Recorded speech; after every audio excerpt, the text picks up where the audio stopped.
On Skype Okay, or we're on back. here? Welcome. Awesome, How awesome. you, yeah, yeah. Our own personal podcast here, Odyssey.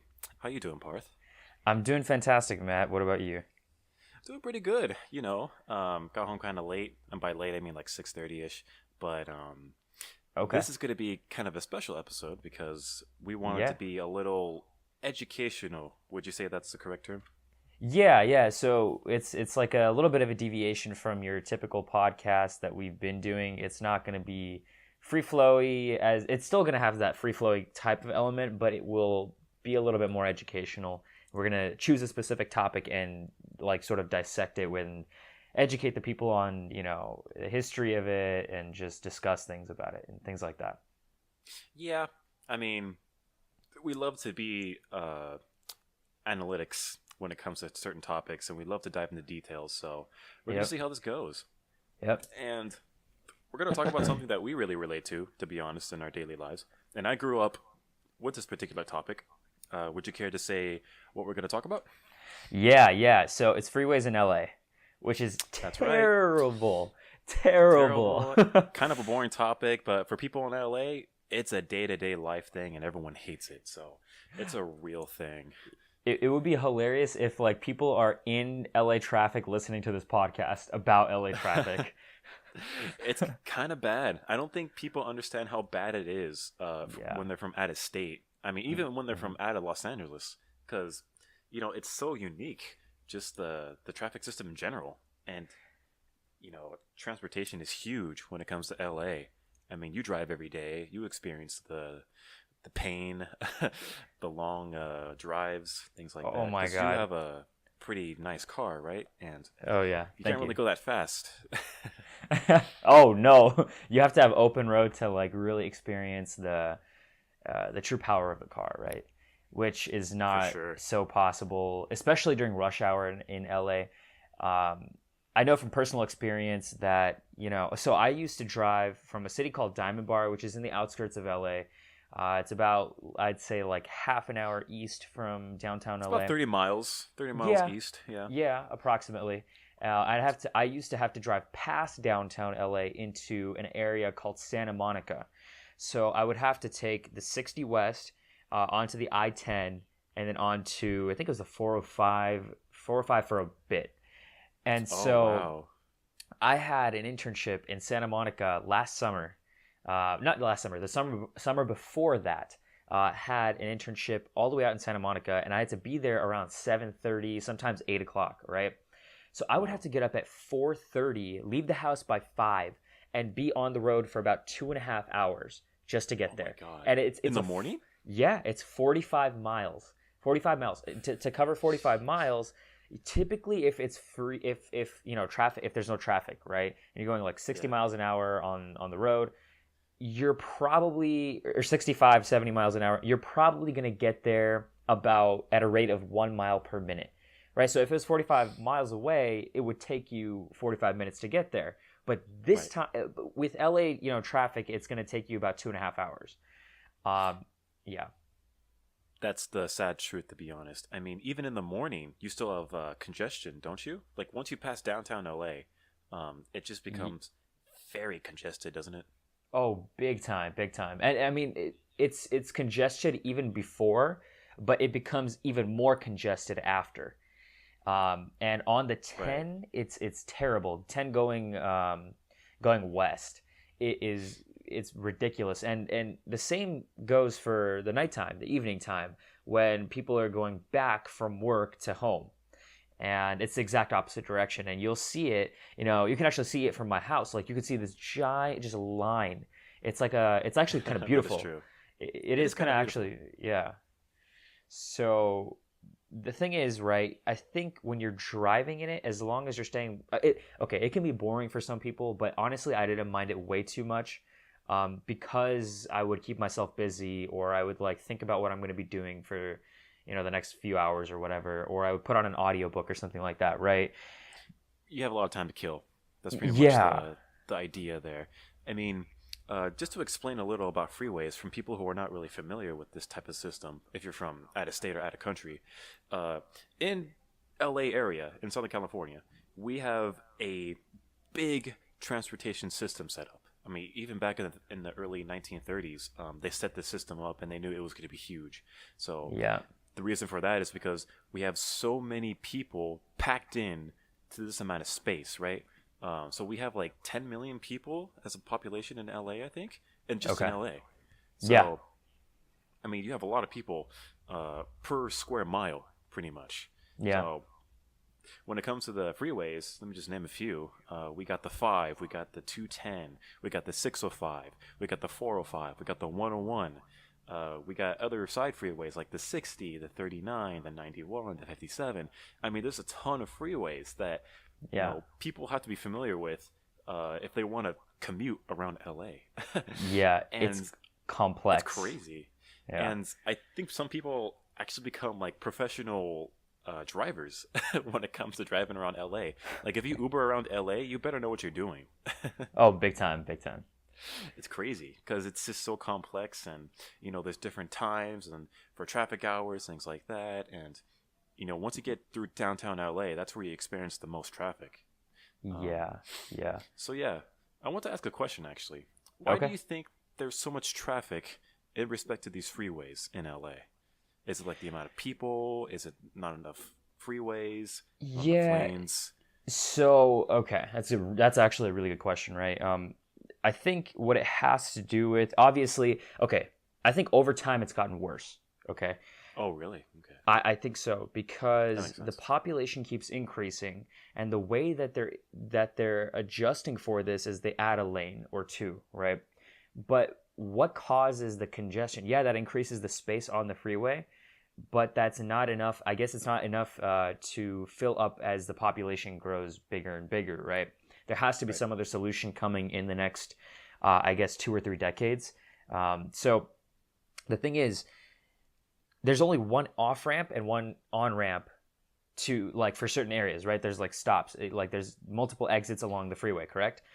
Right. Now here's the thing: when cars want to take an exit, they have to stop because there's a signal right at that exit, correct? And so sometimes sometimes Rat the signals meters, I are think they're red. called. Yeah. Yeah, so sometimes these signals are red and it backs up all these cars, right? And there's so many of them. And then we have to wait for the signal to turn green, and then the signal turns green, and then a few cars go. But the rate at which cars are entering the freeway is much, much bigger than the rate at which they're coming off. So this is how you slowly congest, get a congestion of traffic. And honestly, dude, rush hour, it's a lot longer than just like just like a couple hours in the morning and a couple hours in the evening. It lasts like a solid 4 hours or so in the Could be evening like and half a morning. day. Yeah. Yeah, and I remember because I actually when I was in college, I was at UCLA, and this was in Santa Monica, right? So again, the exact same area, and I would have to whenever I wanted to go home for like the weekends, I would always have to plan it out beforehand, so I didn't run into rush hour, or if I did, then I would have to prepare myself like, okay, what am I going to do in the car? I could listen to this audiobook or whatever, but So much I time in gotta the car. Yeah. it's so much time, and your butt actually gets sore because you're just sitting there for so long. And your foot too. I mean, it's just a bad time for your body. Yeah, It's not yeah. natural to be in that position for that amount of time. Seriously, seriously. That's crazy. I Yeah. mean, you've experienced it quite often, and even to this day, because I'm pretty sure you take the freeway Yeah. daily, probably. Almost daily. Almost daily.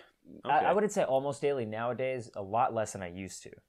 I used to do it a lot more, but Right, because it's when bad, you would man. commute a lot more to You UCLA. you kind of have to get into a zone.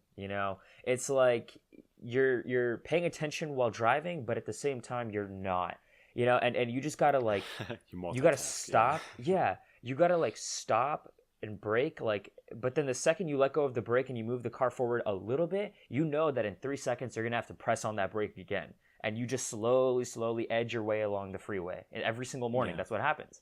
And there are some people. Sometimes you'll see the occasional driver who's in a rush, right? And it's scary because like you don't necessarily trust other drivers on the road. At least I don't. A lot of the In time, so LA, I take no one trusts each other. precautions. Yeah.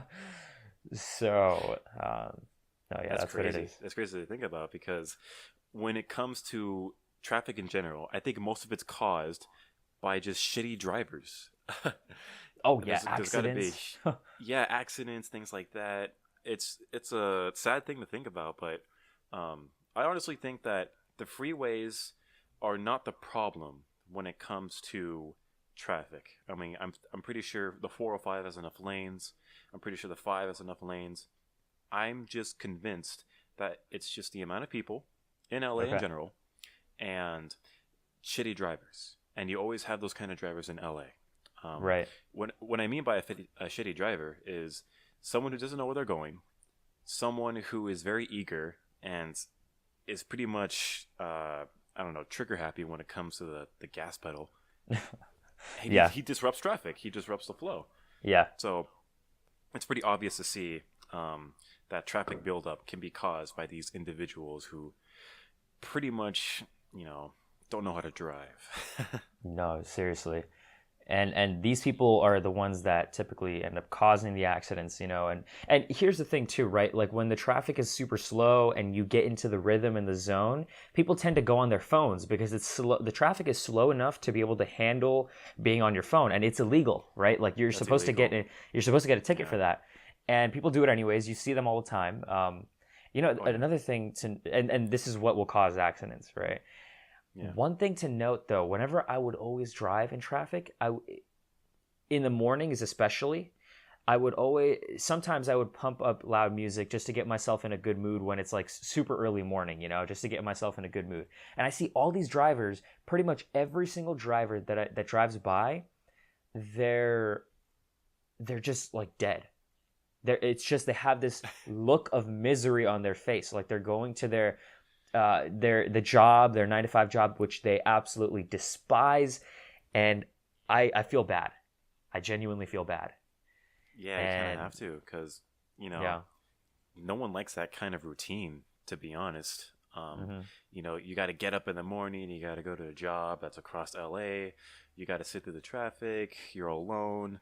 I mean, it's a bad Monday morning Right, for most right, people. And I'm right. pretty sure you hated it when you drove back to UCLA when you came back home for the weekend. So, Oh yeah, all the time. I would have to find a way to keep what's myself busy. yeah, and I think what you did was you listened to a lot of podcasts. Was that it? To keep Yeah, you occupied? so podcasts, but more so audiobooks. Um, Okay. there's an app called Audible, and I think Amazon owns it now, and I have a subscription to that. So they give you one free book a month, and it's like $15 a month. And with the subscription, they give you lowered prices on books and of one book a month for free. So, and at the time, if I'm just going to be driving back and forth every like weekend, I would typically take the audiobook out. And each one is, I mean, it depends, right, how big the book is, but they would be between like 5 and 10 hours. So I would be able to finish, a book. Okay. Yeah. I mean, that's one way to do it to keep yourself occupied. Plus, you're learning a lot, so Exactly. that's Exactly. productive. You at least feel productive in that time span, Yeah. Yeah. instead of like listening to music or maybe a radio show. And Yeah. come to think of it, I grew up pretty much on radio shows, to be honest. I remember Did it you? because, yeah, I remember a lot of them growing up because I went to a school along the 60, a high school. It was a private Okay. school. So I would have to travel from La Mirada to Rosemead through the 60. So Uh-huh. that's kind of a drive. I remember in the morning, every morning, my dad and I we used to listen to just radio shows. Yeah. Gareth 101, 100.3 The Sound, Right. 95.5, KCLA Rock, things like that. And that pretty much made the morning less sufferable because they would entertain you and they're just like they're in the car with you and making sure that you're having a good time. I remember that. That you stay sane. They stay sane, right? Yeah, they're Yeah. funny. They have really good personalities. They interact. They have these Yeah. cute little games. Right. It kind of makes your morning. I remember that. And I Yeah. remember my dad and I we used to always play the games like, if you're the 11th caller, you win $1,000, and it's like, oh, we gotta do that. We used to call like every morning, and then one time we got like the 10th spot, and we're like, oh, we're so close. Oh my god. So that was a fun time, yeah, and that kind of is a good memory, and Definitely. I'm pretty sure a lot of people do that in LA. Like they love listening to the radio. That's probably a unique thing in LA today. Definitely. Is that where you got your radio voice? My radio voice? Yeah. I slowly absorbed their personalities and I combined it all. So I'll become the next big thing when it comes to radio. Unconsciously to be honest, adapted it. Yeah, I probably had some sort of effect on me, to be honest. Because, we didn't really talk that much, my dad and I, in the morning because we were tired, Right. And we just want to listen to the radio, music, things like that. And these personalities, they kind of grew on you. Oh, yeah. On the radio. And when it comes to, driving in my area, I'm very familiar with close to Orange County, Anaheim area. So, okay.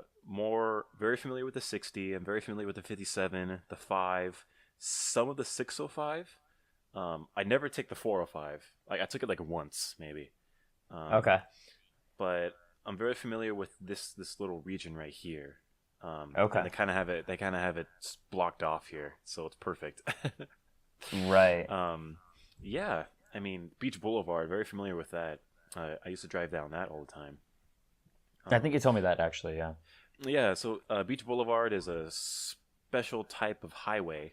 It's not a freeway. It's like a regular, like main highway. So there's not like there's traffic stoplights, and there's like residential areas you drive through. There's businesses you drive through, and yet it's still a highway. I think they categorize it as a highway, to be honest. Okay. So there's Beach Boulevard and there's Pacific Coast Highway. They kind of they call it those names. Yeah. But it's not a legit interstate, right? So an interstate is considered like a legit freeway with no traffic stops, and it's just like 60 miles per hour, 55 or above. Right. But yeah, speed limits don't exist on the freeway, do they? So it's supposed to be 65 miles per hour, but it's supposed to be, right? We all know no one really follows those. We'll admit it, to be honest. The real speed limit is about 75 miles, in my opinion. That's the typical speed plus, everyone goes. Right? Exactly. Some people go 80. Some people go 90. It's pretty crazy. I see people go 90 once you get out of LA on the 5. Yeah. That's only crazy. possible at night when rush hour is like morning. dead. Yeah. So it's funny because I found out today that before freeways, it was actually powered, this whole because LA is a large city, right? And in order to connect the city together, they had to have some form of transportation. And so before freeways, it was actually powered by red cars, which started in 1894 by two. That. Yeah. So they were like two men. Then, but... Yeah, definitely. Obviously not. Imagine, turns out you're like 120. I remember back in my day. Yeah, seriously. Trolleys. So it was started by just two brother-in-laws, and they began this. It was actually privately owned for LA, this mass transportation system, and it was a public transportation thing, right? And they're like little trams that'll take you around. And then there was this company or this group called NCL. They bought out Pacific Railway of Los Angeles, which is the red cars. Like that was the company, and they began to discontinue the red car system because they had some other, I guess, plan in mind or something like that. And then the Justice Department came after them and they sued them, and all the shareholders had to bail out of NCL. And before the case could go to trial, essentially they all left. But by then it was kind of late because they had already discontinued all the red cars, and that was pretty much what doomed the red car system. And then after that, they had to sort of adapt, and the population just kept growing, especially in the 20s. They call it the Roaring 20s. So people stopped using red cars anyways. The private car started to become more and more popular, and it was more alluring, just for various reasons like privacy and more control over exactly where you're going. But the problem was that the LA streets were not really built or equipped for that. It wasn't like ready for these, like a massive onslaught of just cars. And so, collision rates actually ended up like skyrocketing, and the more and more cars got on, the more and more the collision rates, went up and up and up. And so as a result, traffic would be backed up even more. And then that would take, even more hours. And so, then around 1937, there was something called the Automobile Club of Southern California, AAA, something like that. I'm pretty sure it was AAA. Right. Yeah. They came up with a solution in this like little manual that they came out with. And so they said that there should be designated areas for only cars. So no pedestrians, no buildings, no buses, no trains, etc. No bicycles, only cars. And these were called motorways, which is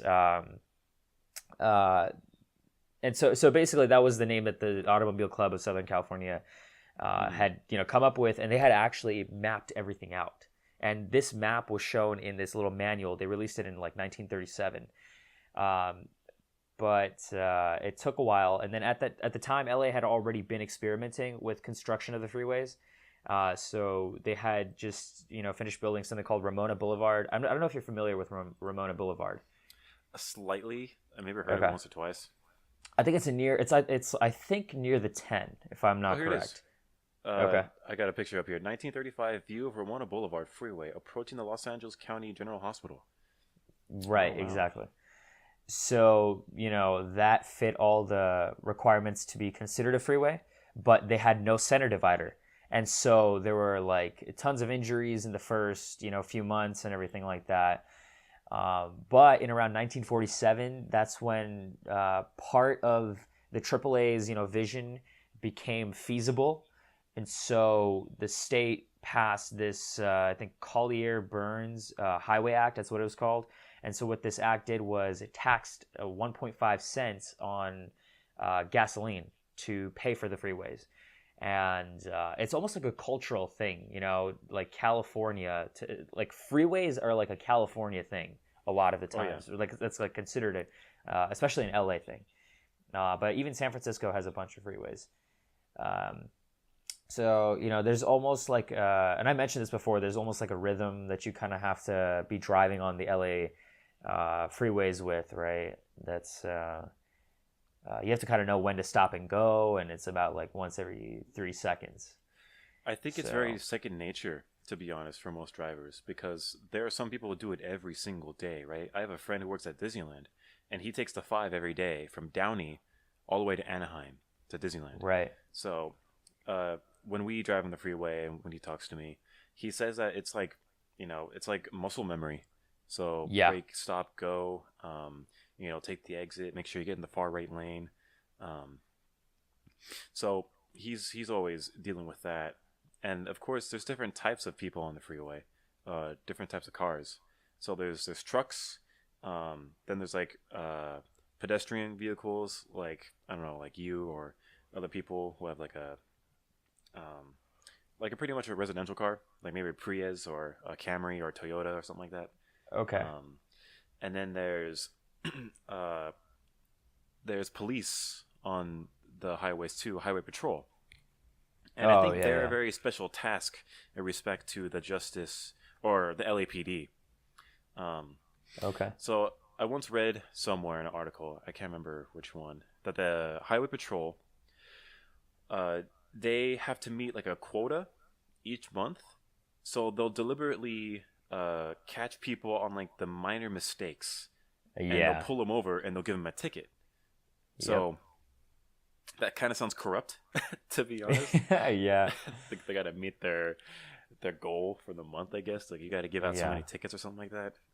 Yeah, yeah. But that kind It's of almost sucks. to like it's kind of like, they have to make sure that these cops don't have like a soft heart and let them go easily and that sort of thing. That's Um, true. I guess, and it's also to make sure that they're actually not just roaming around the city doing nothing. Right. So That's true. Keep them in line. Yeah. yeah, But I think highway patrol is a very they're not aggressive, but they're very annoying to a lot of yeah, people. oh Like yeah, when you see a cop on the highway on the freeway, yeah. you pay attention much more Im- than when immediately, he's not there. immediately. Immediately, it's Oh it's yeah, kind of amazing how everyone just like behaves when there's a cop in right. sight. Yep. 100%. It's It's funny, amazing, yeah. they on the freeways to get past the cars, they're driving on motorcycles. And Most of them are, yeah. They come out of nowhere. most of them are, yeah. And when you're driving on the freeway, you'll typically see a few people here and there driving on motorcycles. And so these people, they just like, they zoom right past the traffic. And I'm like, I get pissed off and annoyed, but I'm like, I should probably get myself a motorcycle license just so I can avoid all the traffic. That's the benefit, isn't it? Like you can just slip through all the congestion, and cops can do that Yeah. too. Yeah. Yeah. So that's an advantage. And I think they made a case for that in court, to be honest. So I Really? think before motorcycles were allowed as like a vehicle to be driven by like a citizen, I think Uh-huh. they argued that citizens could drive motorcycles and rip through traffic because police officers can. So we should have that right or something like that. And I think they won or something to that nature. Yeah. I think I might be Yeah. wrong on that. Who knows? Maybe it's always been a right, but they still do Yeah. it. Both police officers and citizens, and it pisses everyone off. Seriously. It's like, oh my god, Yeah. he's yeah. getting up there, and I'm stuck here. Yeah. Bad day. Mm-hmm. No one likes them. I mean, Yeah. I'm pretty sure being on a motorcycle is very dangerous. It's got to Oh, be it is. one of the most dangerous activities out there. It is.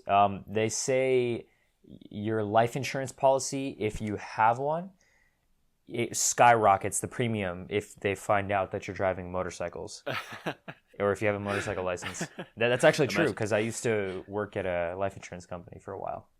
Oh wow! Imagine that conversation.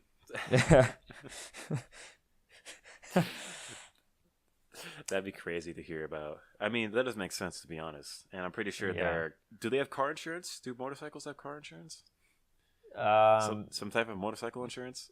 to be quite honest, I'm not sure. I mean, they should, right? It's required by the state to have insurance. Yeah, when you drive any vehicle. Right. Exactly. So I wouldn't assume it's too different for a motorcycle, because motorcycles can also get trashed. I mean, they're not as expensive though, so maybe it's not required. Who knows? They're that expensive? What's the usual cost of a motorcycle actually? To be honest, I'm not sure, but it's somewhere around 2,000, maybe 3,000, Okay, 4 or so it 5,000. looks I like- mean, depends, right? yeah, they're saying here that it's between 5,000 and 10,000. Oh, okay. But if you're over the 25 and have a spotless driving record, you can get a pretty decent rate on insurance, possibly under 500 a year. Okay. Okay. So they do pay insurance somewhat. Right. But I mean, to be able to do that, you've got to be a good driver. Oh yeah.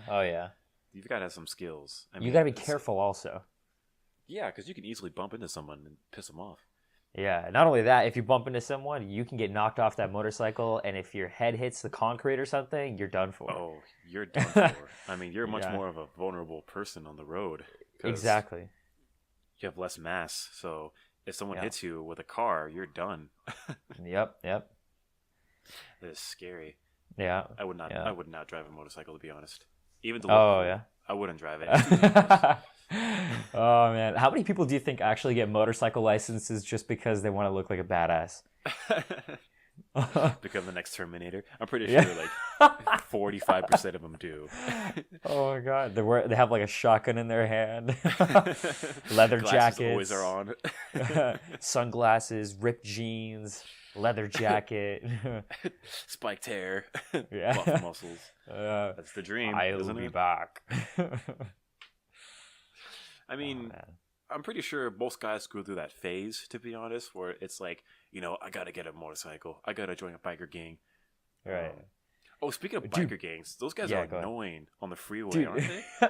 they're scary. They're scary. Some They're of them are scary. like they're all wearing like some of them are like these old dudes with like big beards, and they're wearing these like bandanas and everything like that. It's like I know, they're right? the tank tops with like leather jackets and stuff like that. I know.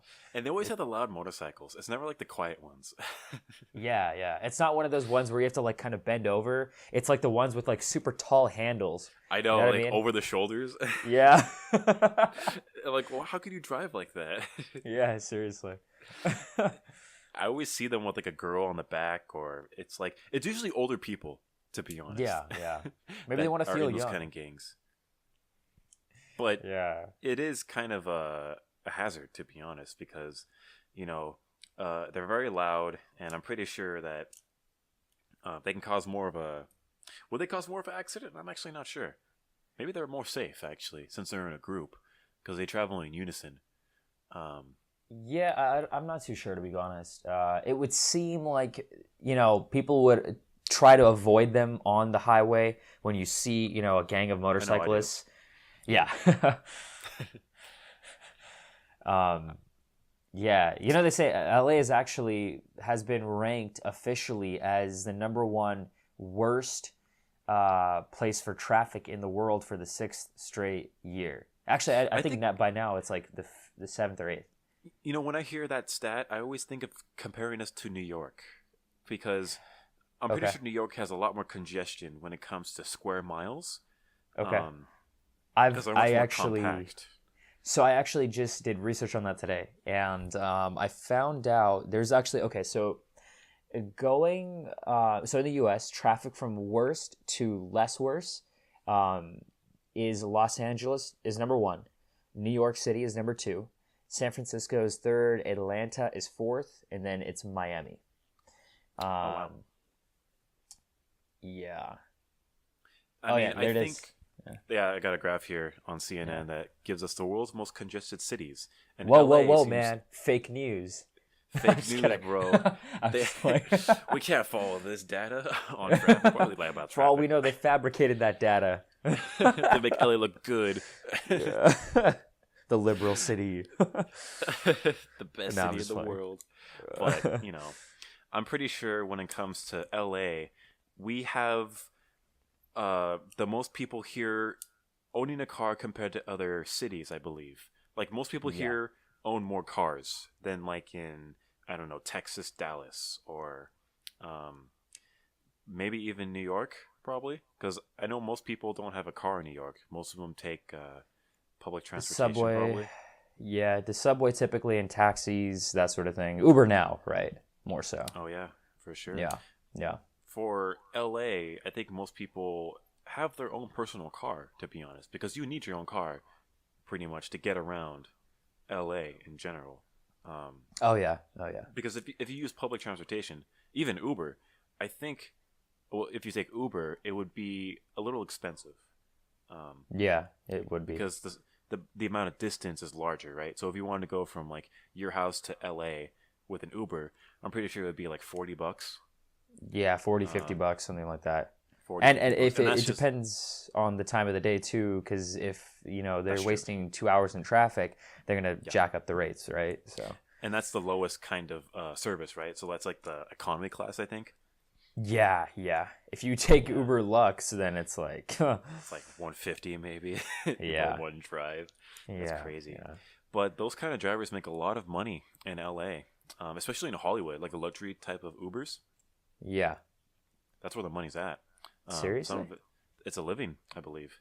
Wow. Because I've taken Uber a few times, and I hear a few stories about Ubers being in Hollywood, and they have a luxury car. They get paid like a bunch of money per day because they're driving like wealthy people from party to party, things like that.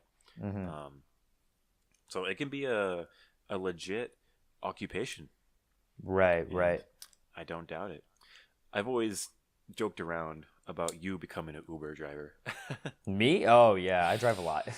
Yeah, you do But drive quite a bit. I love to drive. See, that's the thing. Like, that's my Oh, really? excuse. I actually do love to drive. It's one of the things that I thoroughly just enjoy doing. You are a You know, good I know driver. Tesla's making these self-driving cars, and I'm just like, I'm not looking forward to that because I actually want to continue driving. You know? That is interesting how they're developing that, especially in they want to develop self-driving cars for Uber, don't they? Is that what they were trying to do, or just in general? I'm not too sure actually. If Because that's I the know case, then is that the aren't they going to case? put Uber drivers out of business then? That is true, to be honest. So I guess they would protest that. Yeah, yeah, That does make sense, actually. But I yeah. know the latest Tesla model has like an autopilot option. Like if you're Okay, going on a certain road and it's somewhat empty, you can put it on an okay, autopilot, and that will essentially give you um, an AI to control your car for you. okay. And I would think that's kind of a hazard in LA today Right. if that were to be implemented. Um, because you can't really trust anybody on the road, to be honest. Um, so the problem with driving is I think anybody can drive, but I don't think anybody can drive with other people. Okay. It's always um, watching out for you know, other drivers on the road, because there's always going to Yeah. be someone who doesn't know what they're doing or who's too eager, and you know, an accident can happen really quick if someone's distracted or not paying attention. And I think most accidents happen at intersections with a stoplight, because Okay. most people don't pay attention, or Yeah, you when they're know, making like the right turn on the red signal, then they got to yeah, look for oncoming traffic. They got to look for pedestrians. They got to look for, just it's people are impatient, I think, and when they make assumptions about like, oh, it's fine. There's no cars coming. Like I'm just in a rush. Then that's typically when accidents are bound to happen. And some of these people are on their cell phones too.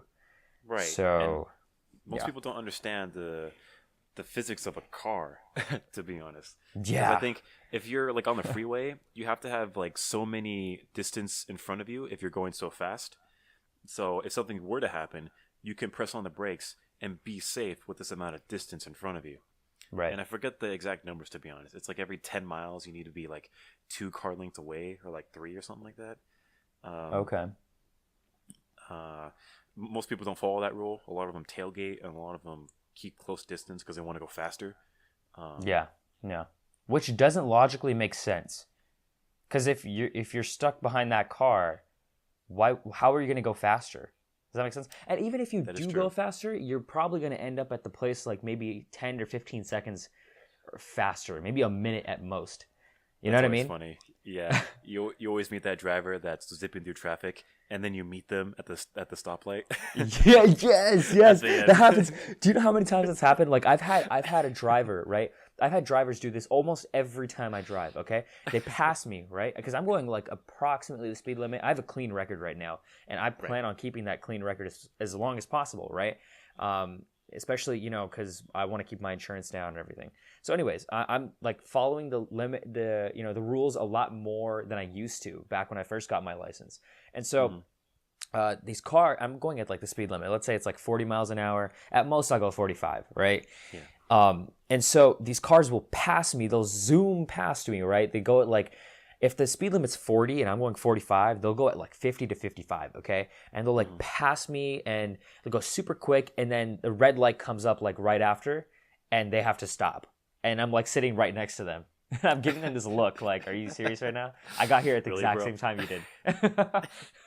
It doesn't make sense. It doesn't really. I think the system is set up to optimize the amount of time for everyone, right? So if you want to Yeah. get to a destination, I'm pretty sure the stoplights are configured in a way where it allows the most traffic to flow. You know what I mean?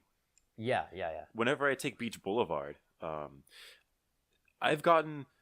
I could name a few times where I would actually go down Beach Boulevard without any stops, It's Okay. like there's like a magic speed that you go at where you can match up with the timing of each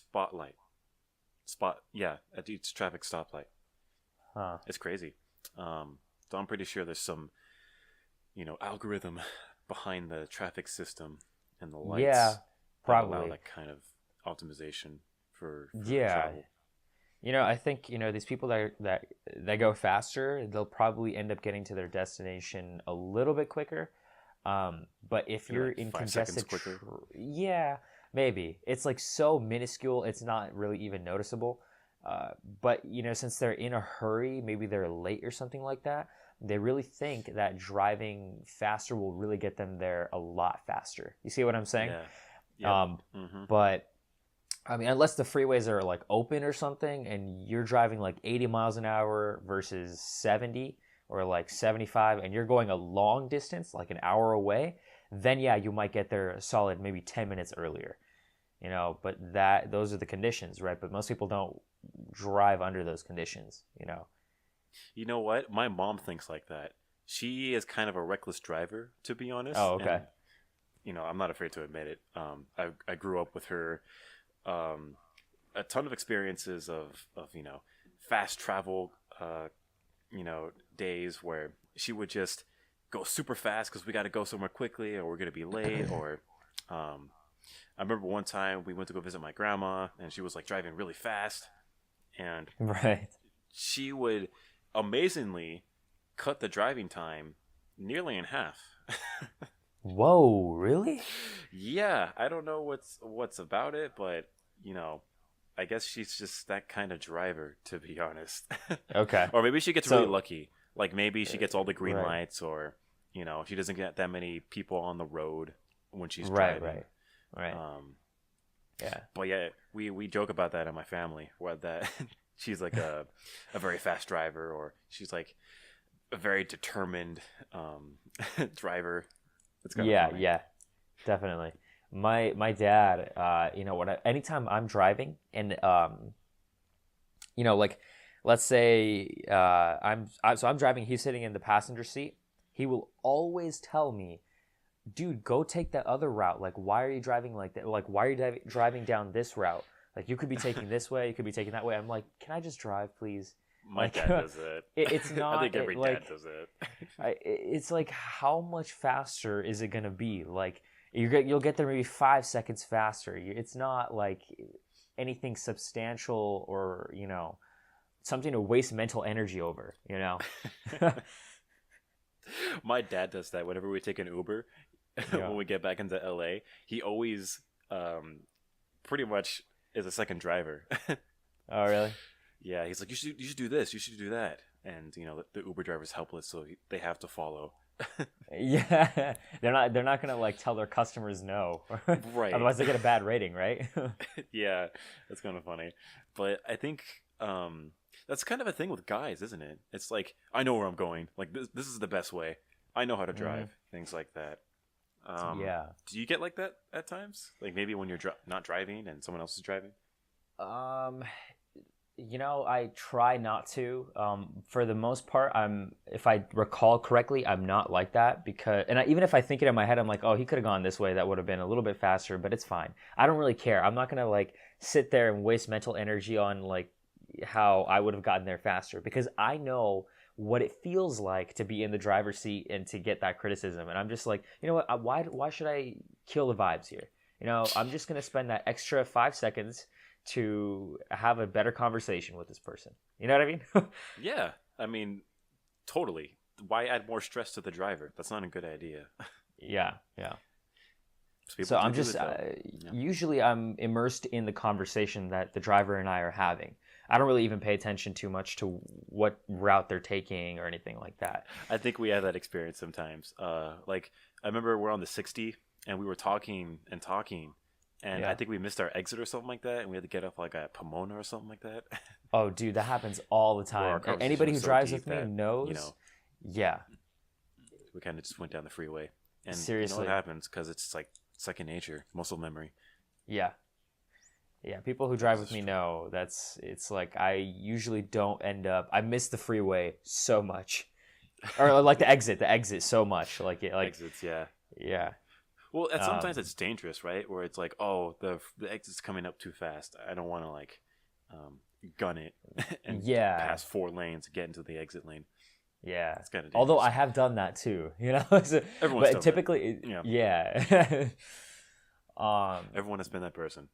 Yeah, it's kind of like a necessity, to be honest, and yeah, it's bound to happen every now and then because it's like, oh, I forgot this, or I was going faster than I thought. Yeah. I learned in a video today that the 405 and the 110 is said to be the worst going westbound into Santa Monica. And I was like, you know what? Those are, the freeways, or the I-10, I think it was. And those are the exact freeways that I would take when I was going to the internship or back to UCLA.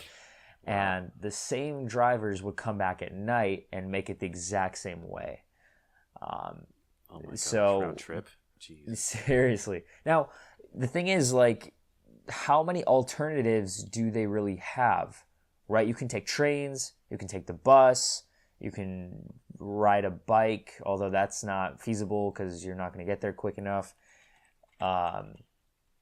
What else? Like, self-driving cars will be a thing of the future, right? Which we talked about Tesla's working on. So I guess that can make it easier if you can to like occupy your time in the car properly instead of having to focus on the road. Like you can actually do something in the car, right, to be productive or whatever. Get your day started early, be on your laptop, getting work done or whatever. And I mean, something to also consider is the environmental effects, right? Sometimes, like if you look That's over a huge thing. Yeah. LA, yeah. If you look over LA, especially during the summertime when there's no rain, it's very, like you can see the smog all around LA, especially if you're at an elevated height. You'll see it. Just look into the distance, look towards downtown LA, and you will see so much smog covering the whole area. And that is a pollution, essentially, it's and I also learned this today that during World War II, officials thought that they basically suspected a Japanese chemical attack because of the smog. It was so strong that they thought, okay, these chemicals are like in the air. It could have been, for all we know, it could be like a Japanese chemical attack. But it wasn't until like 1975 that they were mandated to have what's called a catalytic converter, and that's what converts smog and the toxic chemicals that are emitted from a car into less harmful chemicals. And so that essentially drives down the pollution in our environment. If you go back into like the 70s and the 60s, how cars used to emit a lot more like smog and stuff like that. Oh yeah, big time. Yep. And even though there were a lot less drivers back in those days, the pollution was a lot worse. You can literally like smell it in the air, So, but nowadays it's less because the cars are actually becoming more fuel efficient, that sort of thing, right? Very true. That's a very good thing. I mean, LA is definitely an area of concern when it comes to pollution. I mean, if you live by the freeway, I've heard that like your life is decreased by like a year or maybe 5 years. Whoa, really? That's what I hear, to be honest. Dude, I live by the freeway. I live by the 60 West. You live like high above the freeway, to be honest. Okay. I'm talking about like residentials who live like directly next to the freeway. Who hear all the cars and get direct fumes from the cars. Right. Like people in downtown LA who live next to the 101, like in Hollywood, things like that.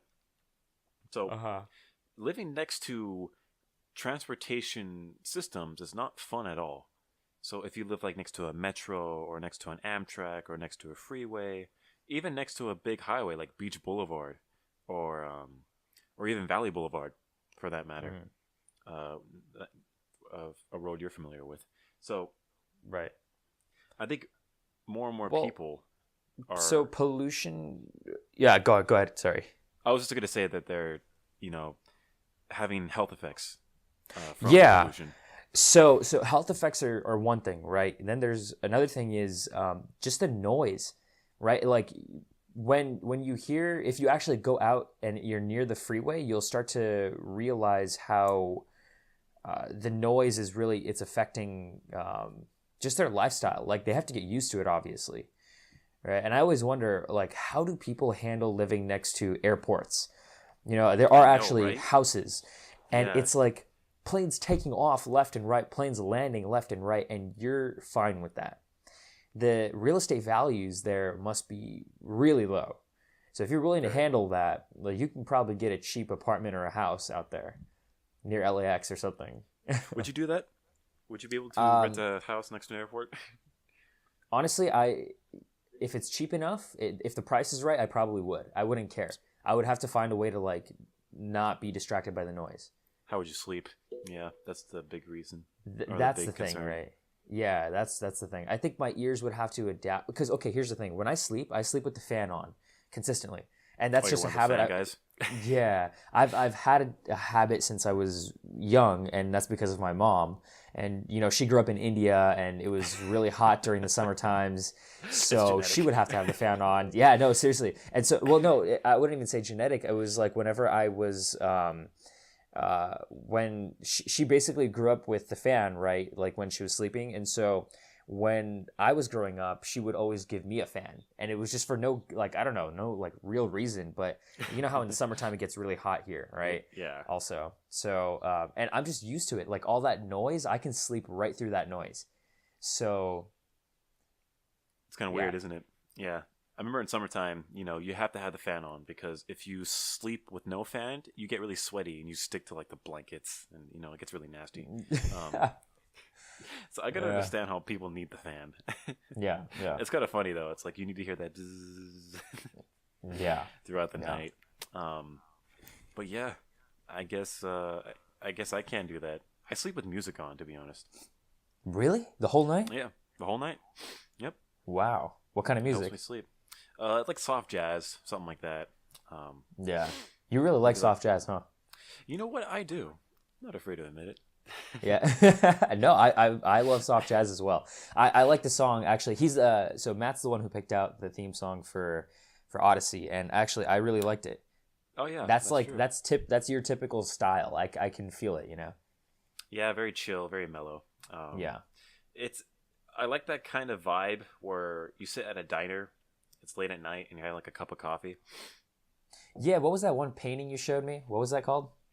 Nighthawks, is that what it was called? Famous famous like 1940s painting. Yes, Yeah. yes. Yeah, that's the one. You were like when we were trying to set up this podcast, you were like we should be like that's like the vibe we're going for, right? Like just two We need dudes like this talking vibe. at night. Yeah. Yeah. I Just mean, that's what having we're a- doing now. Yeah, yeah. I mean, we might as well be in a diner. Might as well. We should create artificial like diner noises in the background. Artificial. I would love to eat right now while we're on the podcast. Oh, dude. Yeah. Yeah, our first podcast was like that. I loved it. Just sitting Yeah. down, eating something, having a few beers. Yeah, yeah. We can It's a definitely dream, do that bro. again. Oh yeah, big time when I come down. I'll come down Yeah. soon. Yeah, yeah, It's gonna Definitely. be great. yeah. So We can drink and everything. I think we talked quite a bit about freeways. Do you have anything Yeah. else you want to add? Maybe here Uh, and there, a couple facts, stats. No, other than just, if you do come to LA, be prepared for the traffic and the freeway. Be Yeah. prepared if you're coming here, then plan around, your travel time, like through the city and everything around rush hour so that you're not wasting time and money through Uber. Other than that, the pollution is terrible because of the smog, which I think will be cleaned up within It's years. not too bad. I mean, Yeah. it's definitely there, but it's Yeah. definitely not bad It's gotten enough better. It's gotten better. Like you Yeah. can walk outside and walk downtown LA, enjoy the view. Yeah. For advice of tourists who decide to come to LA, the traffic is bad. To be honest, you're going to be stuck in traffic hour, and especially if you're going through downtown LA. If you decide to go to Santa Monica, the traffic's bad too. Through Hollywood, Hollywood has a lot of narrow roads, so be prepared for that. And Where else? If you go outside of LA toward Anaheim, it gets a little more smoother in respect to the freeway. A lot more open roads.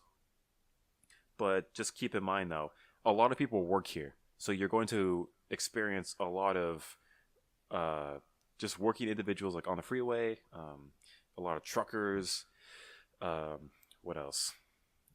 Business people going to work here and there. Yeah. We have it all here. Just every occupation, you can name it. Pretty much. Good to know. Yeah.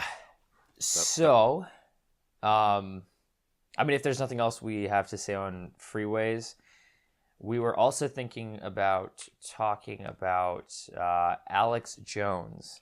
And for people who don't know who this guy is, what is his occupation? Like, how would you describe Good question. who Alex Jones is? Official title, I would say. So he is it says news. Here. Oh, it says there. Okay. Let's go with that first. Yeah. So it says here, Alexander Emmerich Jones is an American radio show host and conspiracy theorist. He hosts the Alex Jones Show from Austin, Texas, which airs on the Genesis Communications Network across the United States and online. And so this guy has 26 million views, I think, subscribers on his like channels and whatever. And he recently appeared on the Joe Rogan podcast after getting shadow banned from Twitter, from YouTube. All these big platforms took him down, and he just went on a rampage about free speech. And we watched this podcast, which was like 4 hours and 40 minutes, which I didn't even watch the full thing. Matt, is that his longest podcast? I wonder if that is. So I think in the middle of the podcast, Joe is saying that his longest one was actually around 6 hours. Oh, that's true. Right? Yeah. He was trying to break the record. Jones was trying to break the record, but I guess they didn't. But that being said, this podcast was weird, dude. I had no idea how weird Alex Jones was. Like, some of his theories are like, they're crazy, man. It's like the interdimensional space elves and the ambassador to the flat earth movement and the human pig mutant hybrids. And I'm just sitting here like, oh my God, dude. We're all done, Joe. We're all screwed. Why don't you go with me, Joe? It's so crazy. Oh my God. The amount of energy this guy has is beyond what I imagined. It's crazy how loud he gets and how much of a rant he can just go off on. Yeah. Were you surprised on his like personality in general? So when he got shadow banned, I watched a video, about an hour to 2 hour video of him surrounded by a bunch of reporters, and they were just asking him questions, and I saw his energy there. And I was shocked. I was like, damn, this guy, he's hardcore. He hates the globalists, right? I don't know. That's like a group of people who want to globalize everything. You know, he's more of like a populist kind of person, right? Okay. And so, I don't know, just when I saw him first, I was like, oh, yeah, energy was the number one thing that stood out to me. I don't think I've ever seen someone who is as popular like lose it. He's like out of control. He's like everywhere, you know? It's crazy. It's like he's acting, but he's not. I genuinely believe he's just this kind of erratic individual who just, his mind works so differently than people like you and I. It's not even, he never slows down. It's almost as if he needs to keep the train moving, and he needs to get faster and faster. Like he hops from one topic to another in like a span of seconds. He'll cover like 5 things in like a second. It's crazy. And I think that's what really gets to most people, is that he's able to convey all of these controversial issues at such a rate where it gets people thinking. I agree. But also, here's one thing, is when he says it so fast, I also kind of get confused. You know, I think, and that's what causes me to like stop for a while, rewind it maybe, and like re-listen to it and think about it. Does that make sense? Yeah. I definitely is a type of man that needs to be calmed, because he needs to, I think he really needs to have rational discussions in respect to, okay, what do you mean by the government? What do you mean by they? What do you mean by hybrid human beings with pig parts or something like that? It's crazy. Yeah. He just goes off and off and off until he convinces you or something like that. Yeah. I think he needs to convince people. He was trying to convince Joe in respect to saying like, oh, you know all this, Joe. You're smarter than me. Why the hell are you playing it dumb? You know this, Joe. And he kept saying that over and over and over again. He was just trying to recruit him to his cause. That the world was going to end and all these conspiracy theories are true and that he needs to do something right now and he needs to, fight for humanity. And it's kind of exhausting how he communicates. Just to dive deep into the analysis of Alex Jones' mind, I think he is that frat guy at the party who is charismatic, enthusiastic, alpha male, and who kind of a jock, you know what I mean? So that basic frat guy style, that frat guy expression. I think he used to play football. When he was he was an athletic guy, and that was what the other person on the podcast, I think his name is Eddie Bravo, he was saying. So I feel like most people like Alex Jones for one of two reasons. They either like him because he is a relatable alpha male individual, so I'm pretty sure most of his followers are like rednecks or other conspiracy theorists that are like totally into what he's saying. And I think the other half, or the other reason, is people think he's a joke and they think he's hilarious. He's entertainment. He's entertainment, pretty much. Yeah And I think he's entertainment. I think also another reason to add to that would be his just energy, right? I mean, I guess that can tie into like the charisma and like the the relatability, right? The energy that he brings, I think that's a huge factor as to why people would even listen to him. Because if you look at the average person, right, when they're trying to convey their ideas, they're not as like, you don't see the energy. You don't see that type of energy, right? Like where he's almost out of control. There was one point in the podcast where he was screaming. He was like yelling. Yeah. He exploded. He was like, he got up out of his chair and wasn't he like jumping up and down or something? Or like he was like waving his hand or something. He was waving his hands up and down. Yeah. He was just screaming at the top of his lungs because he's like, pay attention to me. I'm talking. Yeah. He has that kind of style.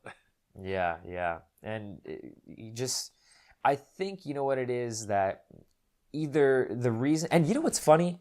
Here's the thing, okay? I want to believe some of the things that he says, okay? And I think I do believe some of the things, okay? Because they're actually verifiable, right? Not everything I believe, but it seems like he is actually an intelligent person. If you went back to, InfoWars or anything like that, it seems like he's actually done research and he seems like an actually intelligent person when you ask him things about like history. And he was saying things about like Winston Churchill was like half English or sorry, half American. And just all these little facts and like little details about the people in power during World War II that nobody really talks about. And just all this information, which, I think part of it is entertainment, okay? I think maybe he does exaggerate a little bit of this stuff, maybe, and it's because he gets attention for it, right? Because he's got, 26 million subscribers and stuff. Now, a bunch of people like his content, correct? Like, even the podcast, like, a bunch of people liked it. Everyone, people in the comment section were saying, oh, get the popcorn, like, this is going to be gold. Now, I think, part of it is entertainment, but I think there's also some truth to what he's saying. Maybe not about like, magicians and how like, wizards and all this kind of stuff that he was saying. Maybe not that stuff, but I can believe like some of the conspiracy theories that are potential possibilities, right? Like they say that Germany had they were much more advanced technologically than we actually even knew. but they couldn't get it off the ground because of whatever other reasons, and we kept bombing their facilities so that their technology just wouldn't take off the ground, essentially. But they had a bunch of ideas, and they were actually more advanced technologically, a lot more, and because they were thought to be higher IQ individuals as well, and that sort of thing. But he was just saying some stuff. Yeah, he was just he was saying things left and right without context. He was stating all these statements. He was acting as if they were fact, as if that is the truth and that you need to believe it. He's very much a convincer, and I feel like he tries very hard to get people on his side. Now, when he talks about stories like people taking drugs and communicating with aliens, and how the government is keeping babies and harvesting them for organs, a lot of these topics are kind of disturbing, and they're very much controversial. So I think that's his style. It's how he thinks, because he even talks about his upbringing, where he's like, I've dealt with conspiracies all my life, and my dad was part of this special group that he couldn't talk about, and it was super top secret, and the government's hiding a lot of things. And I feel like would you say he was paranoid? To a certain degree, yeah. I think it's paranoid. Again, like I want to go in with an open mind and just hear what he has to say. But I do think to a certain degree he might be a little bit paranoid. Now, knowing the stuff that we know, right? Like we've read, books like the 48 Laws of Power, things like, Machiavellian things that are not too far off from reality. And you can see how some of the stuff that he says can actually be true, right? Like it is possible that the government is, wants to, I guess, do this whole population control thing where they're like, there's not enough resources to go around on the planet or something, and the only logical solution is to take out some human beings through some like plot, right? But they can't obviously announce that because it goes against almost all morality, right? But they have no choice, let's say. Or they were, I guess they spread syphilis in like the American scientists were like testing in with syphilis, I think it was, in Guatemala. So all these a couple generations ago, they were injecting people with syphilis and whatnot, and without them even realizing it. I don't know how, I forgot what he was saying, but I would not be surprised if things like that were real, because I would be surprised a little bit, but what I'm trying to say is that they are possible, right? How they're whether they're verifiable or they're true, who knows? That's something I think you would actually have to do research on. And it's funny because Joe also said at one point during the podcast, at around like the 3-hour mark, because I just watched it a while ago, he said, part of the reason I like bringing Alex Jones on is because I want people to see this Alex Jones, the one that is a funny guy, the one that says things that actually turn out to be true at times. And so Joe, he was essentially saying, dude, like I see where you're coming from. I understand that, your frustration because a lot of people may not believe you, and some of the things that you were saying actually are real, and it was a good thing that Jamie was there, right, to verify all of this information, or at least a lot of it, regarding, like, for example, when they were talking about, like, the Mayans and the Aztecs, they were saying things like the Mayans... the sacrifices, how, like, the Mayans smoked penis blood, which I don't know what the hell that was all about, but... That was a random topic to talk, It was so weird, and so, they would, like... I guess they verified some of this stuff, right? And who knows, man? Who knows? Who does know, to be honest? I mean, history is such a complex field in general. I mean, who really knows who wrote the truth and things like that? And with that fact, people like Alex Jones can start compiling these conspiracy theories from the past, right? So he can start saying like maybe Yeah. the Nazis are responsible for NASA and they're trying to take over and they're a separate government and they've already produced these like cell towers that are controlling people's minds with certain frequencies. So he really just goes off and connects all these dots from history. Right. And he likes to talk about World War II often. That's kind of an interesting thing I noticed. Yeah. It's like everything that happened from World War II. Yeah, So, no. that's kind of strange, to be honest, because he he likes to talk about the Nazis quite often. Yeah, didn't he? I think he said that he was descended from Like his Germans, grandfather or something right? like that? Yeah, something like that. His grandfather was a German, or something along those lines. Yeah. They were talking about something called Operation Paperclip. Do you know what that is? Operation Paperclip. He did say that. Okay, what was it about? Operation Paperclip. Remind I'm me gonna look that again. up. I have no idea, but I'm going to look that up right now and just get a little quick summary. So it says Operation Paperclip was a secret program of Joint Intelligence Objectives Agency, largely carried out by special agents of Army CIC, in which more than 1,600 German scientists, engineers, and technicians such as Werner von Braun and his V-2 rocket team were taken from Germany to America for U.S. government employment, primarily between 1945 and 1959. Many were former members, and some were former leaders of the Nazi Party. The primary purpose for Operation Paperclip was U.S. military advantage in the Soviet-American Cold War and the space race. The Soviet Union was more aggressive in forcibly recruiting more than 2,200 German specialists, a total of more than 6,000 people, including family members, with another operation during one night in October.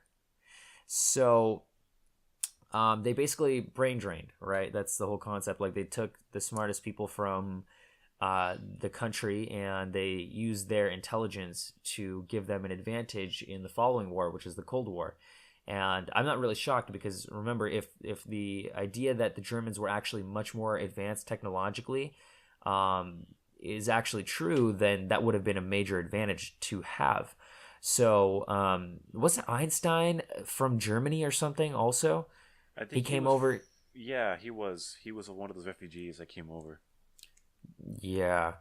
So they say Einstein's ideas or something, or maybe he himself directly was involved in the creation of the nuclear bomb or the atom bomb. I don't know if he was directly involved, but his ideas maybe. But Albert Einstein was a Jew, right? He was a Jew, I think. Okay. I think he was, yeah. Yeah. But yeah. It's crazy to think about how these pioneers, most of them were not American. Oh yeah. So it just goes to show how smart people can be. And it's amazing to think about how we all had innovation within America, how they came to America, and it all started here on American soil. So yeah, it's amazing to think about how Alex Jones, he not only believes in a lot of these conspiracy theories like Operation Paperclip, things like that, and how true they are to an extent, where they're being used today to like control people, and how he says that humanity is in it for the worst and that we need to do something about it. I wonder how many people actually believe in this, how many followers of his. Because if it's a lot, is that a bad thing? Who knows? But I think most people follow him because, he's entertainment, and he creates a lot of drama. Yeah, right. And it's funny. I was watching this another podcast with Neil deGrasse Tyson, and I think I mentioned him on the last episode. But he said that it's unintelligent to um, believe in everything that you hear, but it's also equally as unintelligent to deny everything that you hear and to be a skeptic of everything that you hear. Now, I understand people's skepticism, when it comes to certain ideas, right? You want to explore opportunities, but if you keep denying certain basic facts, right, it becomes tough to go anywhere because then you can question anything, right? And yes, it's interesting to experiment with these ideas, but are they going to help you out in any way, shape, or form? Questioning things like the whole, there's like people out there who believe that the earth is flat, right? Yeah. And so I can understand and appreciate their skepticism, but there's something like that. There's been too much evidence to prove them wrong. You know what I'm saying? Like, and if that's the case, then everything that we really know about, a lot of things that we know about space would be incorrect then too, right? Because if Earth is not round then or spherical, then how could the rest of the planets be that way? You see what I'm saying? And all this other stuff. Now, I don't know. Now we're getting into a whole different topic, but essentially, I think it's important to be open-minded and to consider the ideas, but not to be brainwashed by everything that, just this one guy says, and to believe everything that this one guy says. Do you think Alex Jones, he's easily brainwashed because he's just a dumb guy? Like, he has just a low IQ that he'll just believe in anything because he's so paranoid? So I don't believe he's low IQ, only because he seems intelligent enough to... He seems more intelligent than the average person.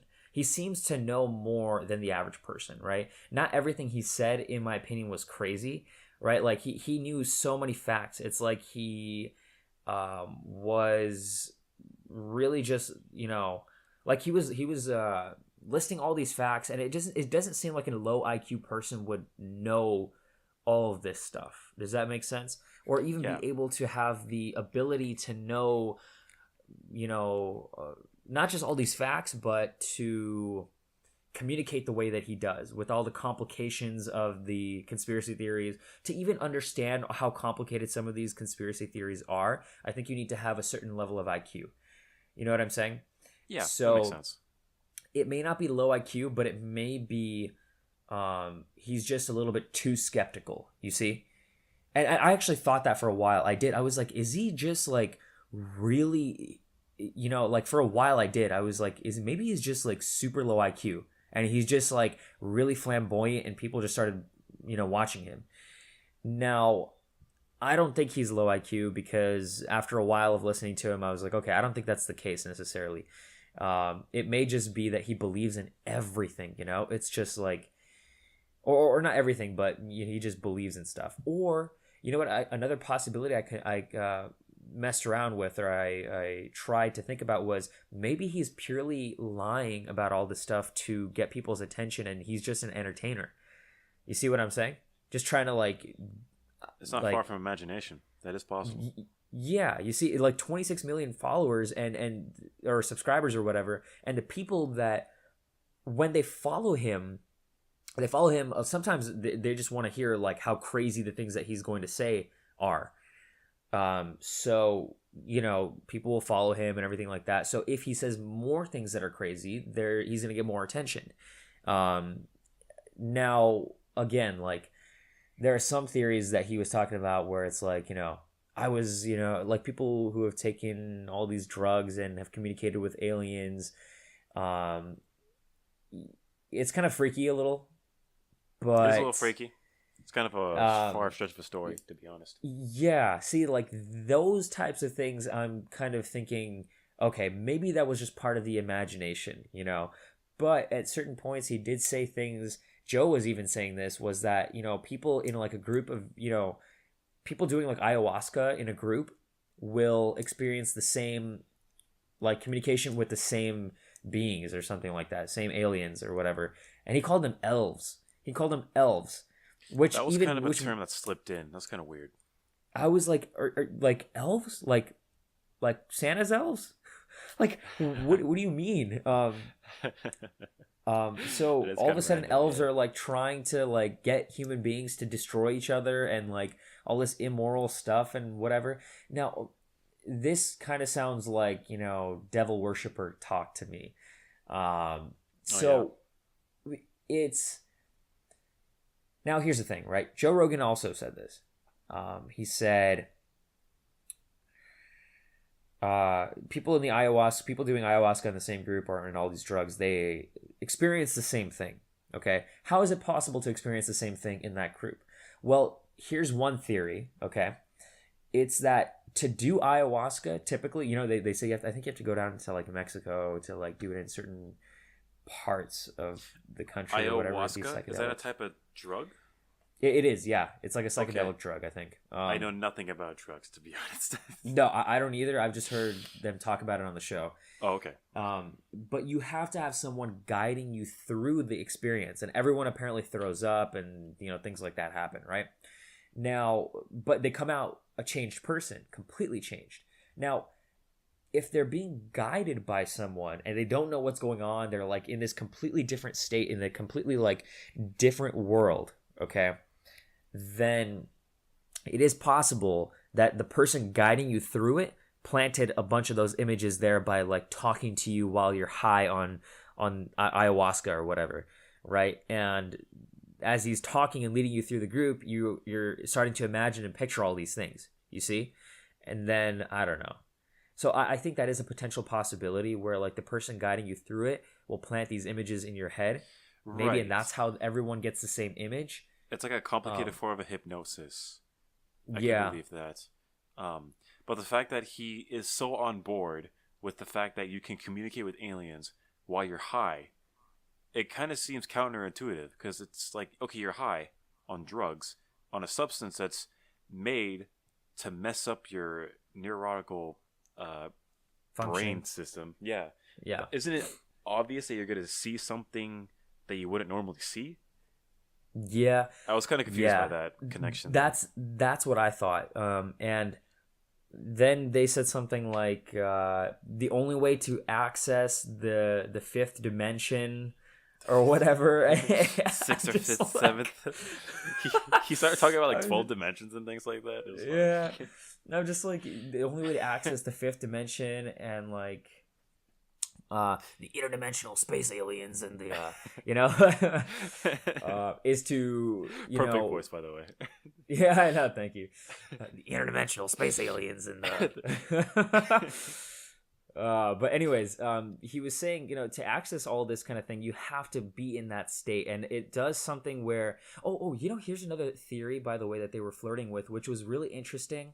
And I can sort of like I can see why they would think this. I don't think this is like some insane theory, but I would rather believe in evolution first, okay, obviously. But this other theory was like the origination of humans, right? And how we were actually, the same as any other animal, and these aliens came down and they experimented with the Homo habilis or whatever, and implanted some of their DNA into us as an experiment, and then they kind of just let us go and are like watching us to see. It's almost like The Sims, right? Like they created this world sort of, and they're just like they're not really in control of it. I guess in The Sims you're in control of it, right?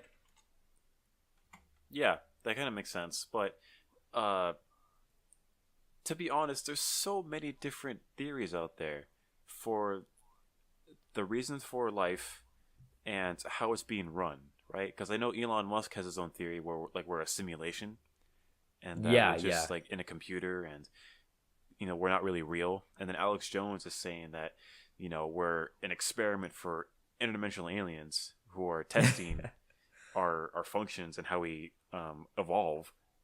And then there's other theories like evolution where we started as organisms and we developed into this being. And then there's another See, theory that one from seems religion. the most rational to me. It That one does. seems the most rational to me. I think most people are on board with that. Yeah, but I mean, but you can't tell that to a religious person, right? Because that's like what they're obviously not gonna. They have their own belief, right? Um, what do you think about religion, by the way? Just in general, Yeah, just in general. I think it's a very necessary type of um, hierarchy and order. To be honest, I think it was Okay. necessary for mankind throughout history because it gave a sense of Hope. complex meaning and respect to higher thinking. So I Okay. think religion is a very useful type of system. I don't think it's a very toxic system. I don't think it's a system that um, promotes like hate. At least most religions. Some religions do, um, but in the general concept, this belief in God is a very human thing, and it's a very complex. How do you say? It's a very complex idea that enables humans to do a lot of just important things Okay. Yeah. in Yeah. general. Kind of a Yeah. long answer, but yeah, No. No. No. Yeah. Yeah. Yeah. I mean, we can get into religion in a different podcast. yeah. Um. So they were saying Jones was saying something about the Bible and how the first well, maybe it wasn't the first verse. It was a story in the Bible that talked about Oh, something man is and created in it God's image or something like that. well, that was part of the conversation, but I think this was something different where the story relates and says something in a weird language, and people think like, okay, you know, what he's describing here is aliens, okay, and that's normally thought not just by Alex Jones but by many other people that this story could potentially be about aliens, right? And many people have thought this apparently. um, and the way that they describe it, obviously they have no technological terms back in those days to be able to describe all of this technology that the aliens may have come down with. So they have to say, oh, this flying beast came down from the sky when it was actually a spaceship, right? But they didn't have words for that back then. So there was a particular story in the Bible where they like described something and it seemed like the image that they're painting is of aliens. And There is a lot he was of talking about that. art out there. I think in like the pyramids and even in caves in the Mayans, they have a lot of depiction of what is seen to be like flying saucers and these weird alien figures on the in respect Did to you ever these watch flying that objects. show, Ancient Aliens? I've heard of it, but I never watched it really. That's essentially what they talked about on that show, like Mayans and Egyptians and how they were not able to. How is it possible with only manual labor Right. That the to pyramids were just like man? constructed. Yeah. Yeah, each brick of the pyramid would weigh like 2 tons. How can you have the strength and the manpower to be able to build something like that? That is true. And they're trying to figure it out. And then the Mayans also. Now, again, these are conspiracy theories, right? But even in Chinese literature and Greek god myths, or Greek myths, right? The way they describe some of these things, like Zeus came down with a bolt of lightning, and from Mount Olympus is, Yeah, and all these analogies. That's kind of uh, interesting. yeah, and it's like, why do all these people have a religion where there's gods, right? And like they say, like the way that the Chinese used to describe dragons in certain texts was like that of a spaceship, like a long snake-like spaceship. Um, and it was like fire breathing and stuff like that, which could have been like an engine or something like that. I know, right? Um, All the you connections are know, being made, and then like it's very easy to be attracted to this kind of stuff because it's like, oh, that makes sense. Like, oh my god, I never yeah, saw that before. yeah, I've been down exactly. that hole. Yeah, Yeah, yeah. it's crazy to think It's about like, because it's like, how can you explain that? How come the Egyptians really had all these symbols and things like that for aliens and all these pictures? I think every civilization has some kind of depiction of aliens, do they? Yeah, no, they possibly could. I'm sure, and even in Hindu religion, like they had like there was this one god who lived on Mount Everest, and he carried he was able to carry the crescent moon on his head and has like a snake wrapped around his neck and like all these like images, right? Essentially. Now, I don't know where they came up with these images or how, people have come up with this. People have It's said kind of that strange. religion Yeah. used to be a form of control, right? They would tell Oh, them, big time. God wants you to behave this way, and this is what God is going to tell you to do, and if you don't do it, well, guess what? You're going to hell. And if you do it, then you're going to go to heaven. And they paint this great picture for you. So they're basically conditioning you to follow a moral set of codes that the elite of the time did not used to follow. The elite would this is their way of keeping the mass population under control.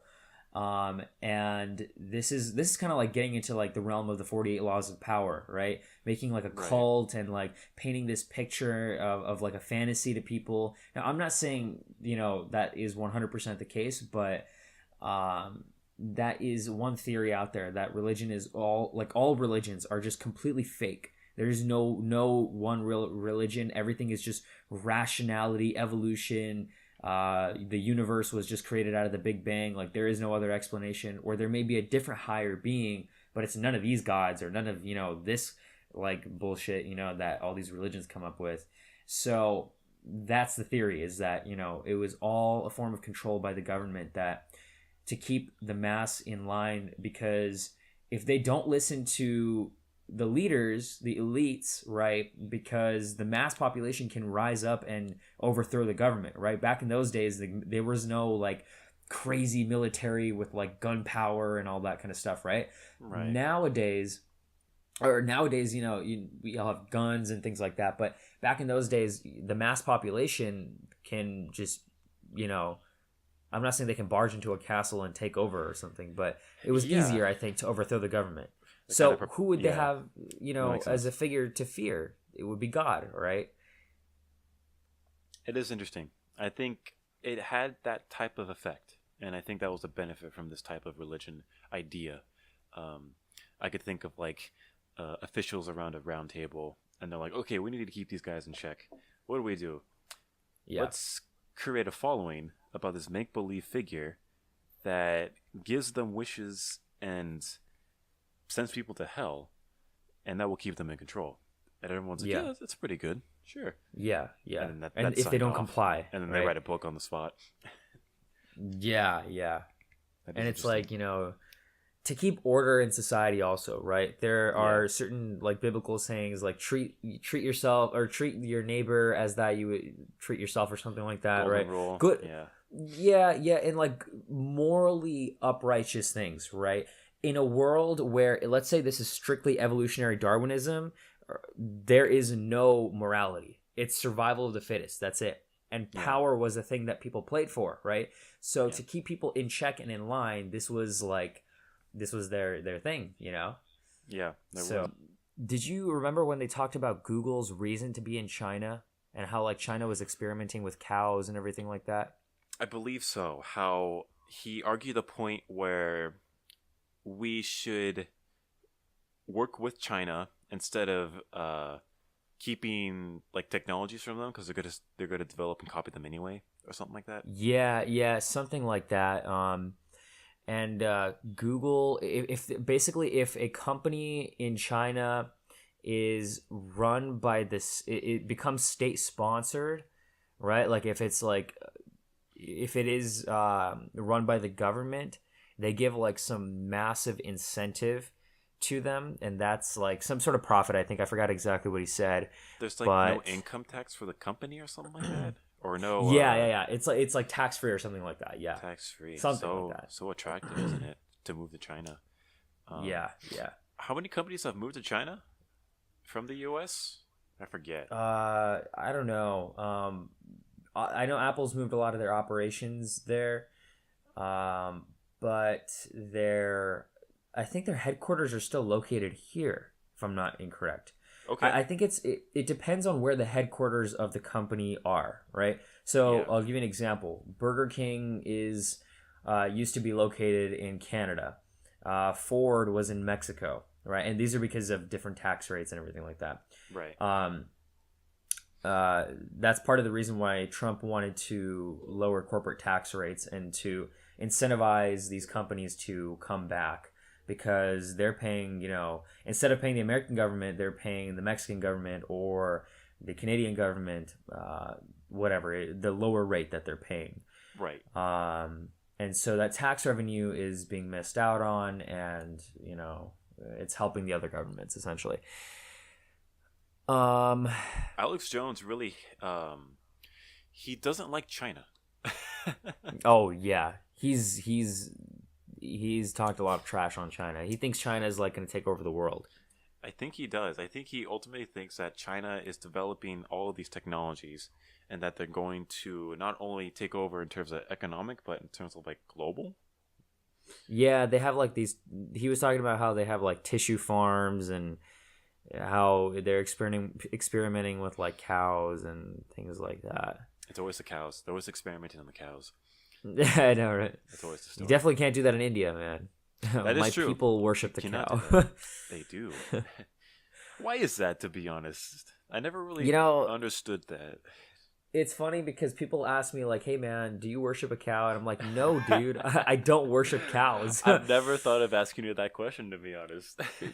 Dude, I don't know. So the thing is, we don't actually worship cows. We just think that the cow is sacred, and we should not kill and eat the cow. At least like a lot of parts symbol. of India. Yeah. And what we do worship are the Hindu gods, right? If it depends on obviously the religion, right? But the vast majority, I think about 89% of the population of India is Hindu, and that's a huge It's a huge, considering India's population. Yeah, it's a lot of people. Yeah, they're a huge population. Exactly. Yeah. Anyways. So then he talked about like breakaway civilization, new life forms, world government. Yeah, he really did. And then he talked about certain biological bacteria that can enter your mind or something like that and brain control you. Yeah. So there are certain parasites out there that will control little animals or something like that, and they'll something like that. Yeah. Basically, they start to mind control these little creatures, and they force them to like commit suicide so that they can then break out and stuff like that. So these are little parasites, right? And it kind of reminds you of Prometheus and like Aliens versus Predators and things like that. All these little like these parasitical alien creatures that actually apparently do exist out there, and they I guess they're trying to harness that power or something like that. There's got to be some sort of biological factor we don't understand about it, because it's a very complex thing to talk about viruses and bacteria and biology. It's so complex. I think it's more complex than like engineering. I think he was saying that they actually do this with vaccines, right? It's like this virus or something like that. Yeah. I think, that's, they give you like the dead shell of the disease, not the actual virus that can penetrate your body. But apparently, so this is how vaccines work, right? They give you the dead shell of these viruses that contains the DNA of that virus. And then your antibodies will learn to fight it off if you actually do get the virus, so you become immune. That makes sense, to be honest, because the body does produce white blood cells and antibodies in respect to foreign bacteria. So it does make sense to have the body do most of the hard work, and that's amazing, to be honest, how your body can adapt to harmful bacteria and viruses. Seriously. That's crazy to think about. Yeah. Your mind, I mean, not your mind, your body is such a powerful machine. Yeah. It's crazy to think about.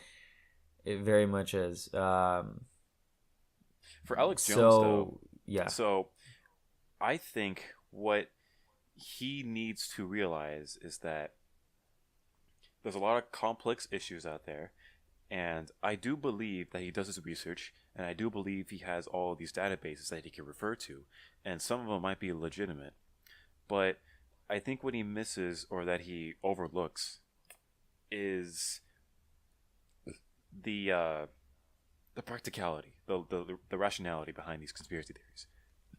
Okay. So he claimed that NASA is like trying to control society, and that they're a breakaway government and they're run by Nazis. Right. So that's kind of a tangent to go off on, and then he rants about that and how we need to stop it and things like that. I think Kind where of he can strange. improve is actually explaining the theory fully more so, or diving a little bit more into the theory and taking it slower, right? Because he rambles so quick, and even Joe's had to stop him like multiple times. Multiple like, okay, times. hold It's like, up, you're ranting, dude. yeah, like let's take it back a couple steps, right? If he can communicate his ideas more effectively, more efficiently, better, so that the crowd can actually understand him, I think he would be listened to more. But here's also the thing: is I think part of his appeal is that he rants and goes crazy. You know, I think that's part of the entertainment. Yeah. It's that he talks about all these things and he's so sure of himself and he's so confident, and he gives out that alpha vibe that people end up following him. I think that's the ultimate attraction. Yeah. So breakaway governments, man. NASA. It's kind of strange to think about. I mean, what defines a breakaway government? Let's start with that. I think so. I think it's like this little government. NASA is its own little government, right? That was a part of the government. Yeah, that was a part of the original government, but now they're sort of a breakaway government. And he said they were testing, or they get a lot of their technology from LSD, DMT, sure. ayahuasca. You know, right? So ayahuasca. It's not the engineering; it's just the drugs. Yeah, and so I don't know, dude. Like they have this like plot to, like. I don't know. I forgot what the plots were, dude. It's so complicated. What is it, like harvesting infants or something? No, I think that was like the actual government. I think the NASA breakaway government was about taking drugs and communicating with just aliens in general from like another dimension or something like that, and that they're making deals with them. To take over interdimensional aliens. It's, you know what? Yeah, it's all kind of silly and it's all kind of just strange to think about, but yeah. I mean, is it true? Who knows? Well, many people believe it. Probably not. I mean, who's really doing the justice work here? Like, who's really going to figure out if that's right or wrong? I don't know. The thing is, so here's the thing, right? If NASA is really willing to try anything, they will try anything. Does that make sense? Like, right. I'm sure NASA wants to find aliens. I'm sure if they haven't already, then they definitely do want to. Okay, wait a second. Didn't he also say that it was the Germans who had found the aliens first, and then they came to NASA with like a little deal or something like that, and so Nazis were actually running NASA? I don't know, to be honest. I'm not really sure on the details on that, because you know what? I'm pretty sure NASA has some substantial data in respect to making contact with some sort of intelligent life form. But I think that themselves, this is what I think. I think they don't even understand it themselves. Like, I'm pretty sure they're saying, okay, we have some data that's very questionable. We need to verify this. But they're still trying to verify it. Maybe that's the issue, or maybe that's the gridlock that's happening. Okay. So who can really know? Even if they do come out and say we've made contact with intelligent life form, a ton of conspiracy theories are going to be just proliferated left and right, and like what's going on, and so much misinformation is going to be spread on every type of media platform. It's going to be crazy. No one's going to understand what's truly going on. So they say that in today, 500-600 years ago and more and beyond that, power used to come from knowledge, right? Knowledge, having more knowledge gave you more power. Nowadays, it's about there's so much knowledge and so much information out there, and so much of it is misinformation, right? And there are sometimes contradictory claims and things like that.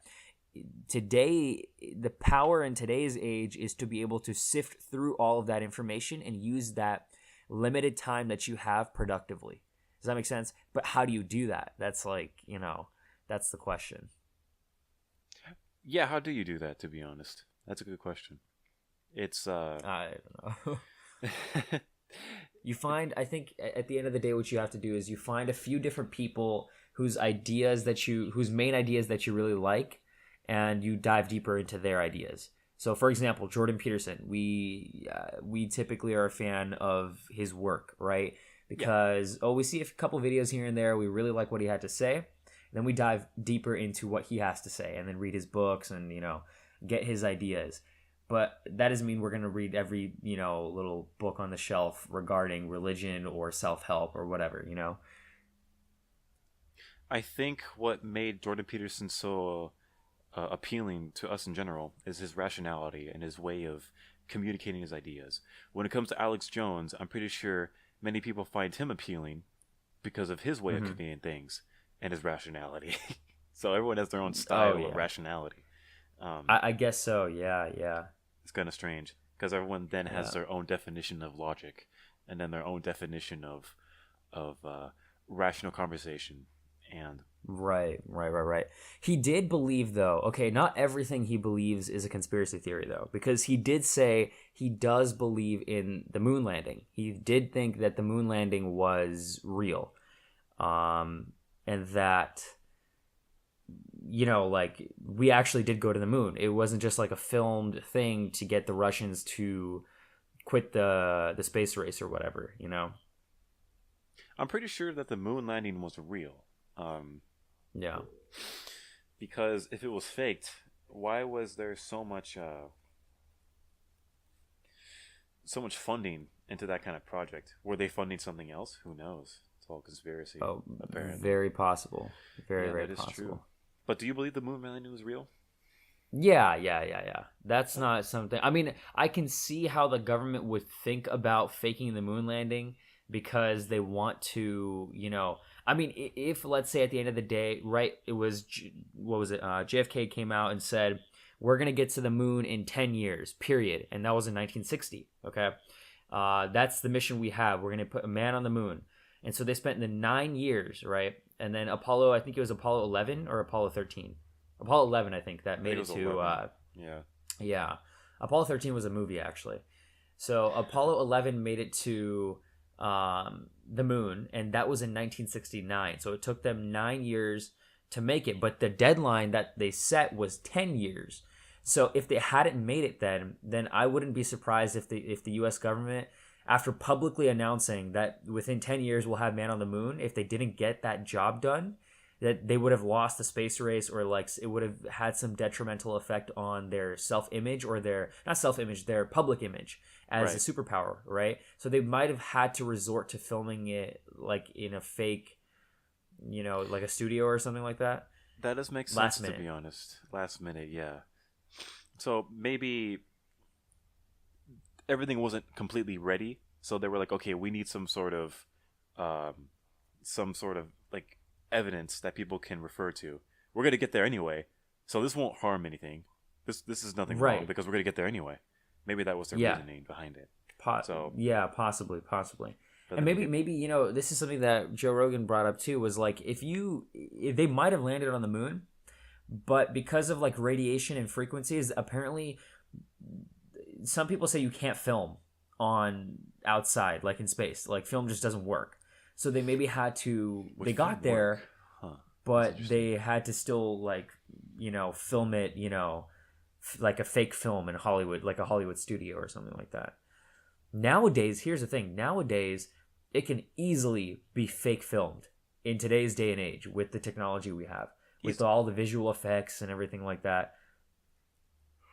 I think back then technology was a little restricted, so maybe a modern day camera in 1960s couldn't work in space, I'm not too sure. Right. Because there's a couple things you have to consider, I think, when it comes to a camera in space.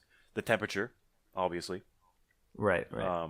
You, circuits and certain components, electrical components, could freeze up and not provide current to certain compartments of the camera. Another thing to consider is what would be another thing to consider? Maybe the memory. Maybe you can only shoot like a certain amount. Maybe you have to sacrifice memory for like safety components in respect to the camera. So certain material, things like that. But Right. I'm not really too sure on the details on that actually. I'm pretty sure a camera could work today. They would optimize a camera to work today on the satellites and the space station. Because they do have a live feed, don't they? NASA Oh from the yeah, space yeah, station. yeah. That's what comes to Yeah, I mind. think people were watching it live. A bunch of people, when they actually had the moon landing, they watched it live. They were saying that's when the famous saying, I think it was Buzz Aldrin who said, "One small step for on the moon, but one giant step for mankind." One Something like small that. step for man, one giant leap for mankind. Yeah, that's what he said. That's what it was. Okay.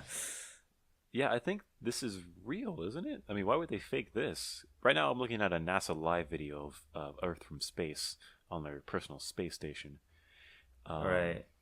And it looks like it's 4 different views. It's a live view of the entire Earth, and then there's another view of like the temperature, like thermal, and then there's an Right. actual map of where they're at in respect to the entire globe. Oh, that's cool.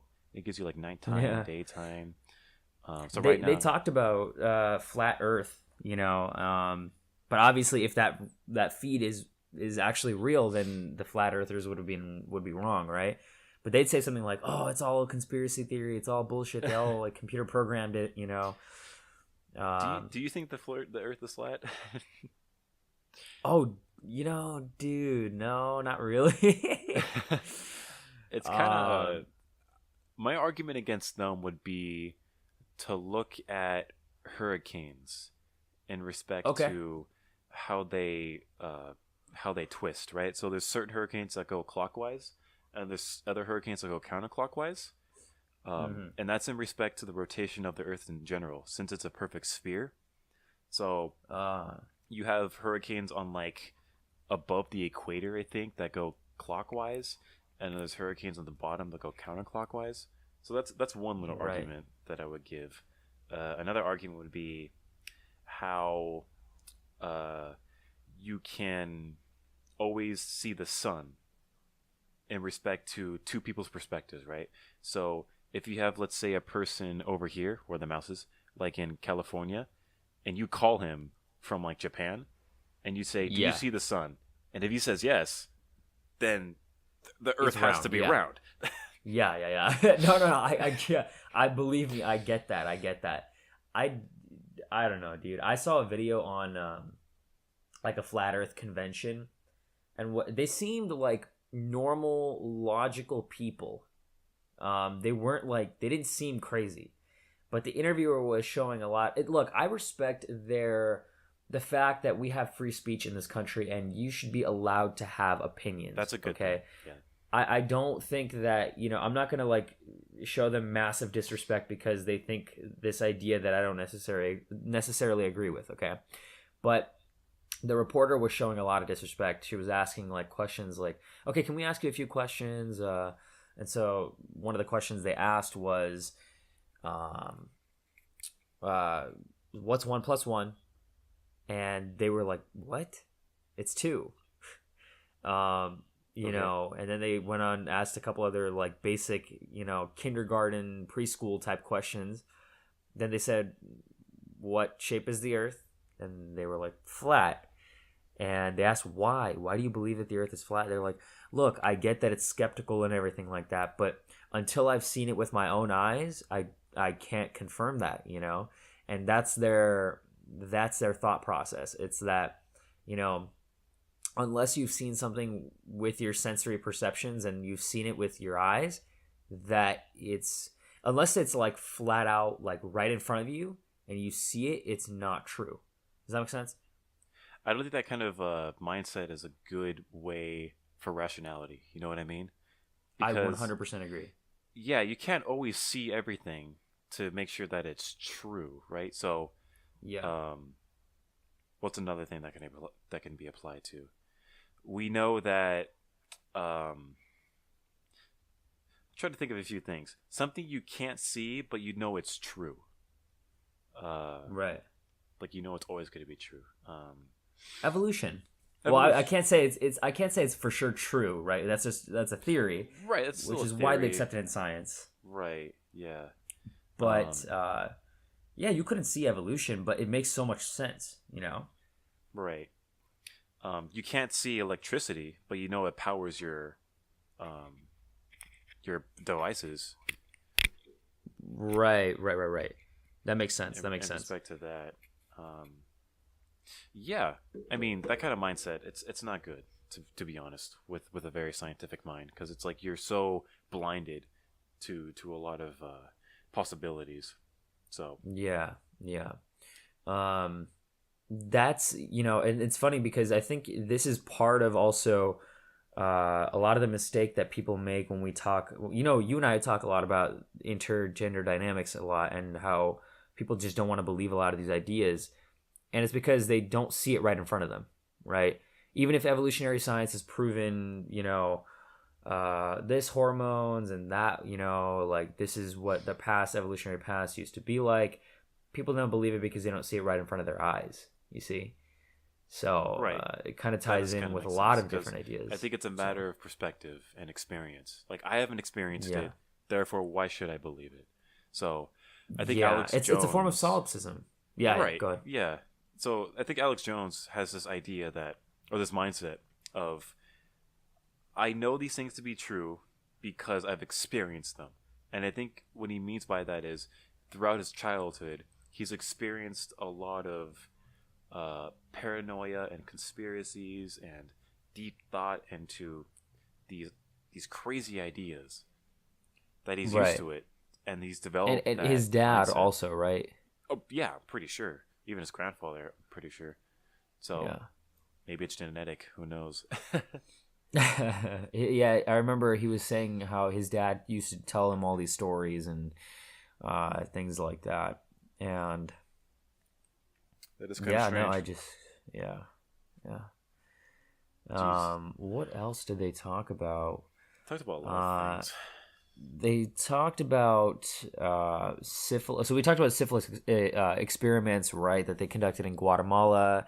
He said it was in a different country, but what the research found was Guatemala, and it's just basically that like some southern Latin American country, um, and I don't know what it is, but if that's true, that's immoral, obviously. But I don't know, man. I don't know. Very strange.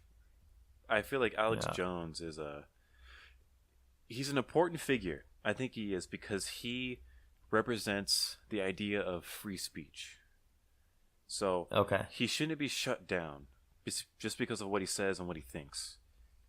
I mean, Yeah. granted, most of his stuff is kind of questionable, and I understand that, but it shouldn't mean Yeah. that he should be taken off every platform.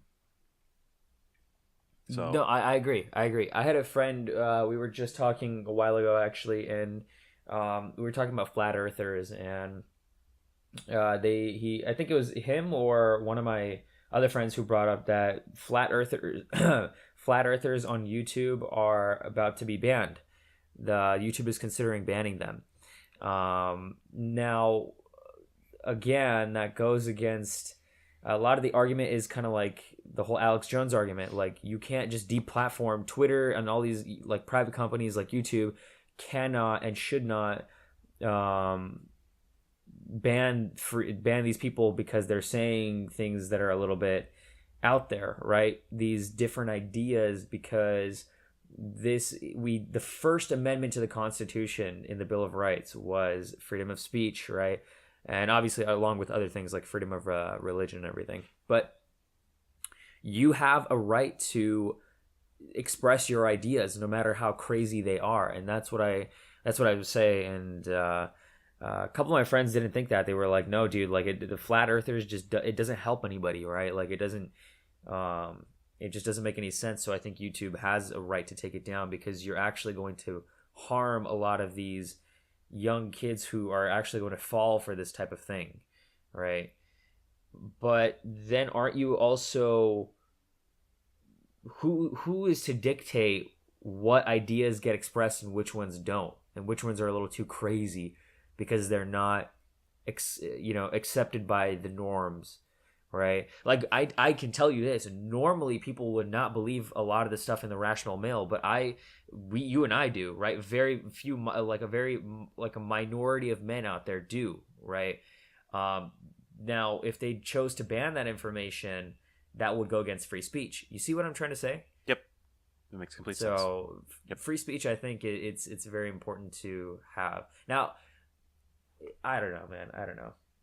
Because here's the example I think of. Nicholas Copernicus, back in, I think it was the 1500s or the 1400s, the church executed him because he said that the earth actually revolved around the sun. Wasn't that not Galileo? The sun revolving around the earth.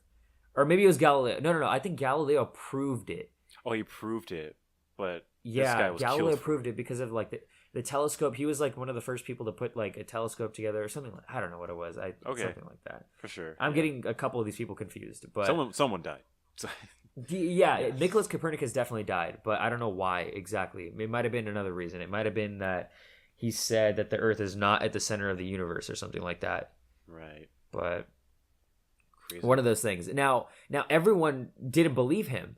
And nowadays everyone believes him because we've proved it with science, right? Or we've proven it using scientific methods. Or so at least we think we've proven it. According to flat earthers.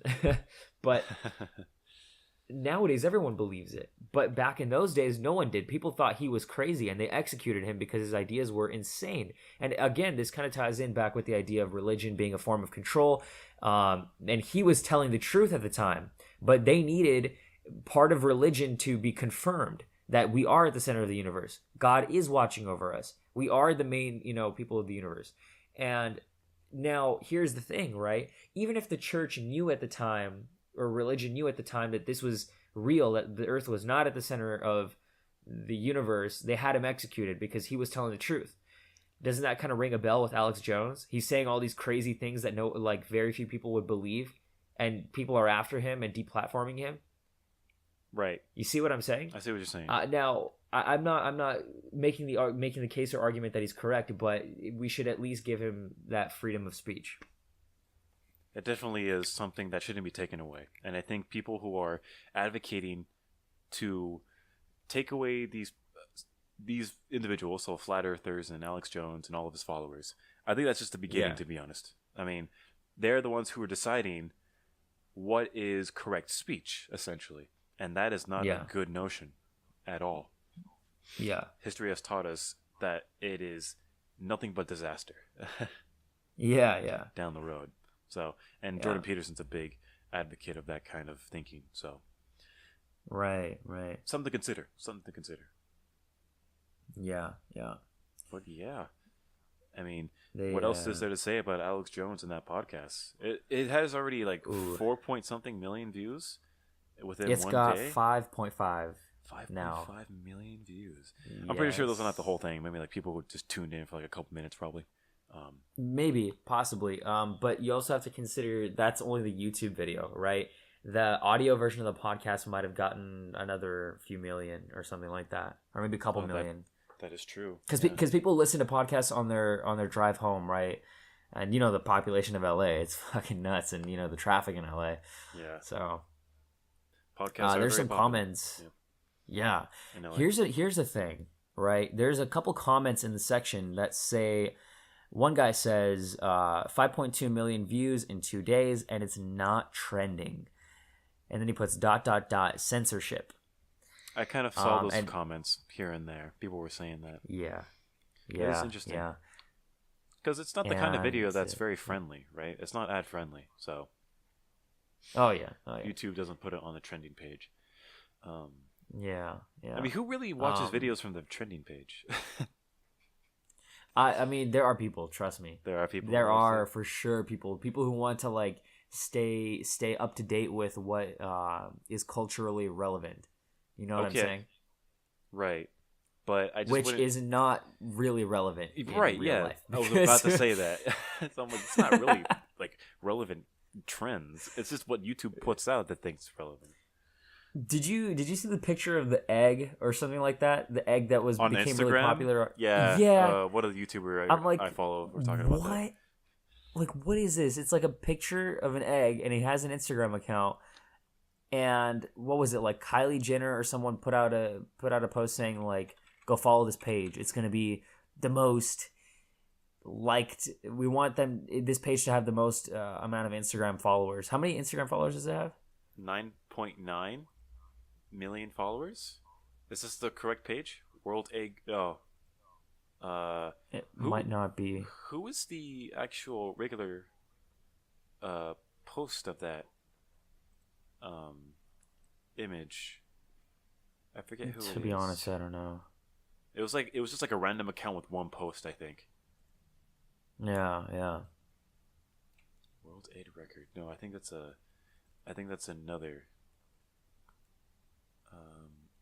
I don't know. Let me just type this in because the most liked post on Instagram. It should be.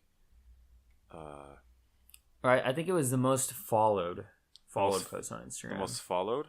The most followed. Yeah. Or account, something like the most followed account. Most followed account.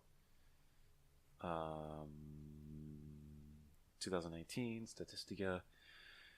Instagram. Oh, Instagram itself has an account. Oh. It kind of makes sense. Yeah. Huh. Okay. Cristiano Ronaldo, Selena Gomez, Ariana Grande, Dwayne The Rock Johnson, Kim Kardashian, Kylie Jenner. I mean, these are all just performers. These are all entertainers. Yeah. So I can't really verify the egg. Right. I'll keep looking at it though. So okay, that's no problem. I mean, it's kind of weird. How did that happen? The egg. I think it was. I think it joke. was one of the Kardashian sisters. I think. Don't quote me, or maybe it was Selena Gomez. Someone who said go like it or something or go follow it, and they all just swarmed in. Really? I could be That's wrong. all it took? I could be wrong. Oh my god! I think that's what it was. I think she said like we're gonna try to make it the world's most popular account or something like that, and they were like on board, and everyone just did it, or a bunch of people did it. That's crazy to think about how she has such an influence. I mean, who really, honest to God, who really thinks that Kylie Jenner is such an important being that they need to copy them and they need to follow every word that they do? It's like, is she God or something like that? That's like, I don't know, man. Unhealthy. I don't know. I feel like not even I could do that with Jordan Peterson. Like, even to a point how much I admire the guy, I'm not going to like wear his clothes or like I don't know, purchase anything he tells me to purchase. I'm not gonna do that. Right. Unless you like the product, or unless there's an actual reason for it, right? Unless there's a reason. But if it's for just it. like influence, if it's just if it's just like a literal command that's not going to get you anything, what's the purpose of it? That's kind of scary. Unless you're just participating for the spirit of it. Like what exactly? Like staying relevant, fitting in. Like you need to be relevant. Staying relevant, I think, is the that key, the big thing, right? And like for example, right? Like I think that's what it is. They want to be a part of the group, right? Like let's say Jordan Peterson sold some like, hey, Jordan Peterson shirts, whatever, right?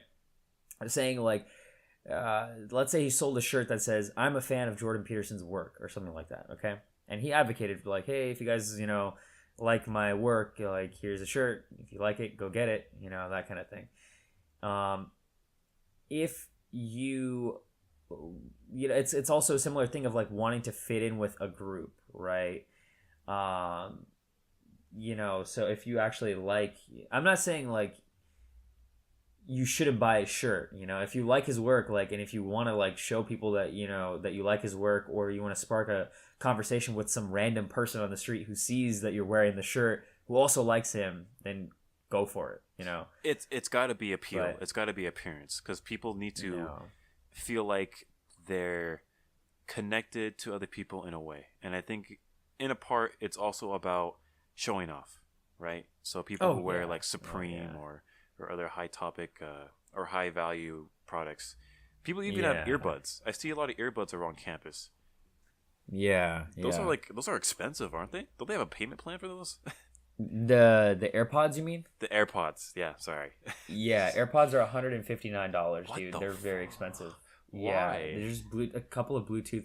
They're Apple, dude. Apple, like everyone buys Apple. And Apple overprices a lot of their things. You know what I mean? Now, I like Apple. I like their iPhones. I like the MacBooks. Yeah. They're very simple design. My laptop has never slowed down, right? And I've had this laptop maybe slowed down a couple times, but like overall efficiently run, and I've had it for like 5 to 6 years now, right? Wow. Yeah. And so I love the laptop, and I'm not going back to like PC personally, right? But they do overprice it. They 100% overprice it, and it's part of the appeal is just it's Apple, man. That's it. It's just a branding thing. That's so interesting, because the same thing is applied to Starbucks and to other brands too. I mean, what is it about that kind of marketing that really gets to people? Like, people who walk into Starbucks, they have no problem paying $5 for a cup of coffee. It's like, well, yeah, that's kind of strange, like, dude. You can literally get like an entire you can get a bag of coffee grinds for $5, and then buy like a little French press coffee maker that's like $25, and make yourself coffee all day long. That, and in the long run will save you tons of money. And you can, if you want iced coffee, it's the experience, and it's also, hey, look, I went to Starbucks, and it's convenient and cheap. It's not cheaper; it's convenient. It's convenient because it's everywhere. It's just everywhere. And if you're out and you don't want to make your own coffee, and like, I think if you want.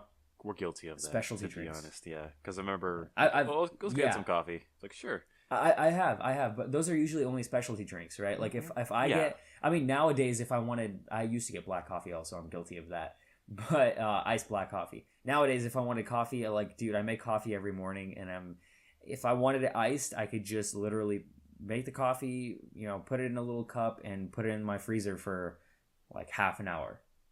Right. Put some ice in it or something like that. Yeah, I think we're talking about a certain demographic of people who actually indulge in this kind of overpriced marketing. So they always buy Starbucks, they only buy MacBooks, or they're always with Apple.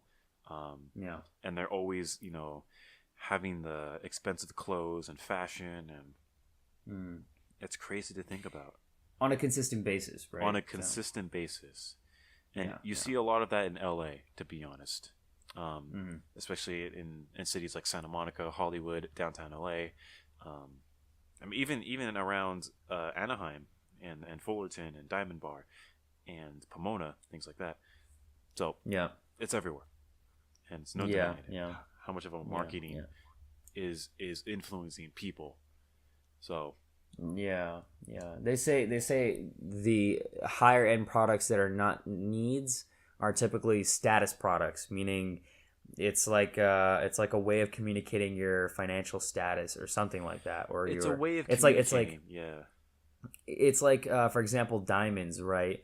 Diamonds are not a necessity for you to live, and they're very, very expensive. They're a luxury good. Right. So that's a status product. If I have a gigantic diamond ring on my finger, it's like, whoa, you must be rich, fella. That sort of thing. But it's a status. It's literally a status product. Those non-needed goods that are very expensive. Right. It's about the status. Yeah. Pretty much. Yeah. That's pretty much what this culture has come to. Yeah. I mean. Yeah. So we're edging on 2 hours, and I'm accounting for that break we had. Okay. So I think we can call this an episode.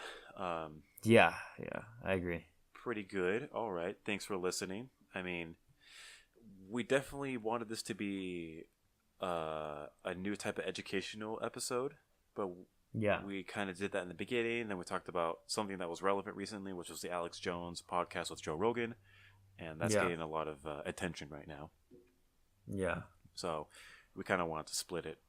Maybe in future episodes we'll do just educational, like we'll just talk about that topic forever and relate to it. Yeah, in that particular section or segment, and then we'll probably have like another segment where we just it'll be something like discussing Alex Jones or discussing something that happened or just like free flow on some, random stuff. But there's definitely going to be certain designated educational podcasts where we just pick a random little topic and we learn a few different things about it and we discuss that. And so people will be educated. It's always good to have a more educated population. So it's good to learn something, and we always learn something too. So yes, it's always interesting. Well, it's a win-win. Everybody wins. Why not? Yep. So thanks for listening in. Podcast Odyssey. Parth and Matt here, signing off. Awesome.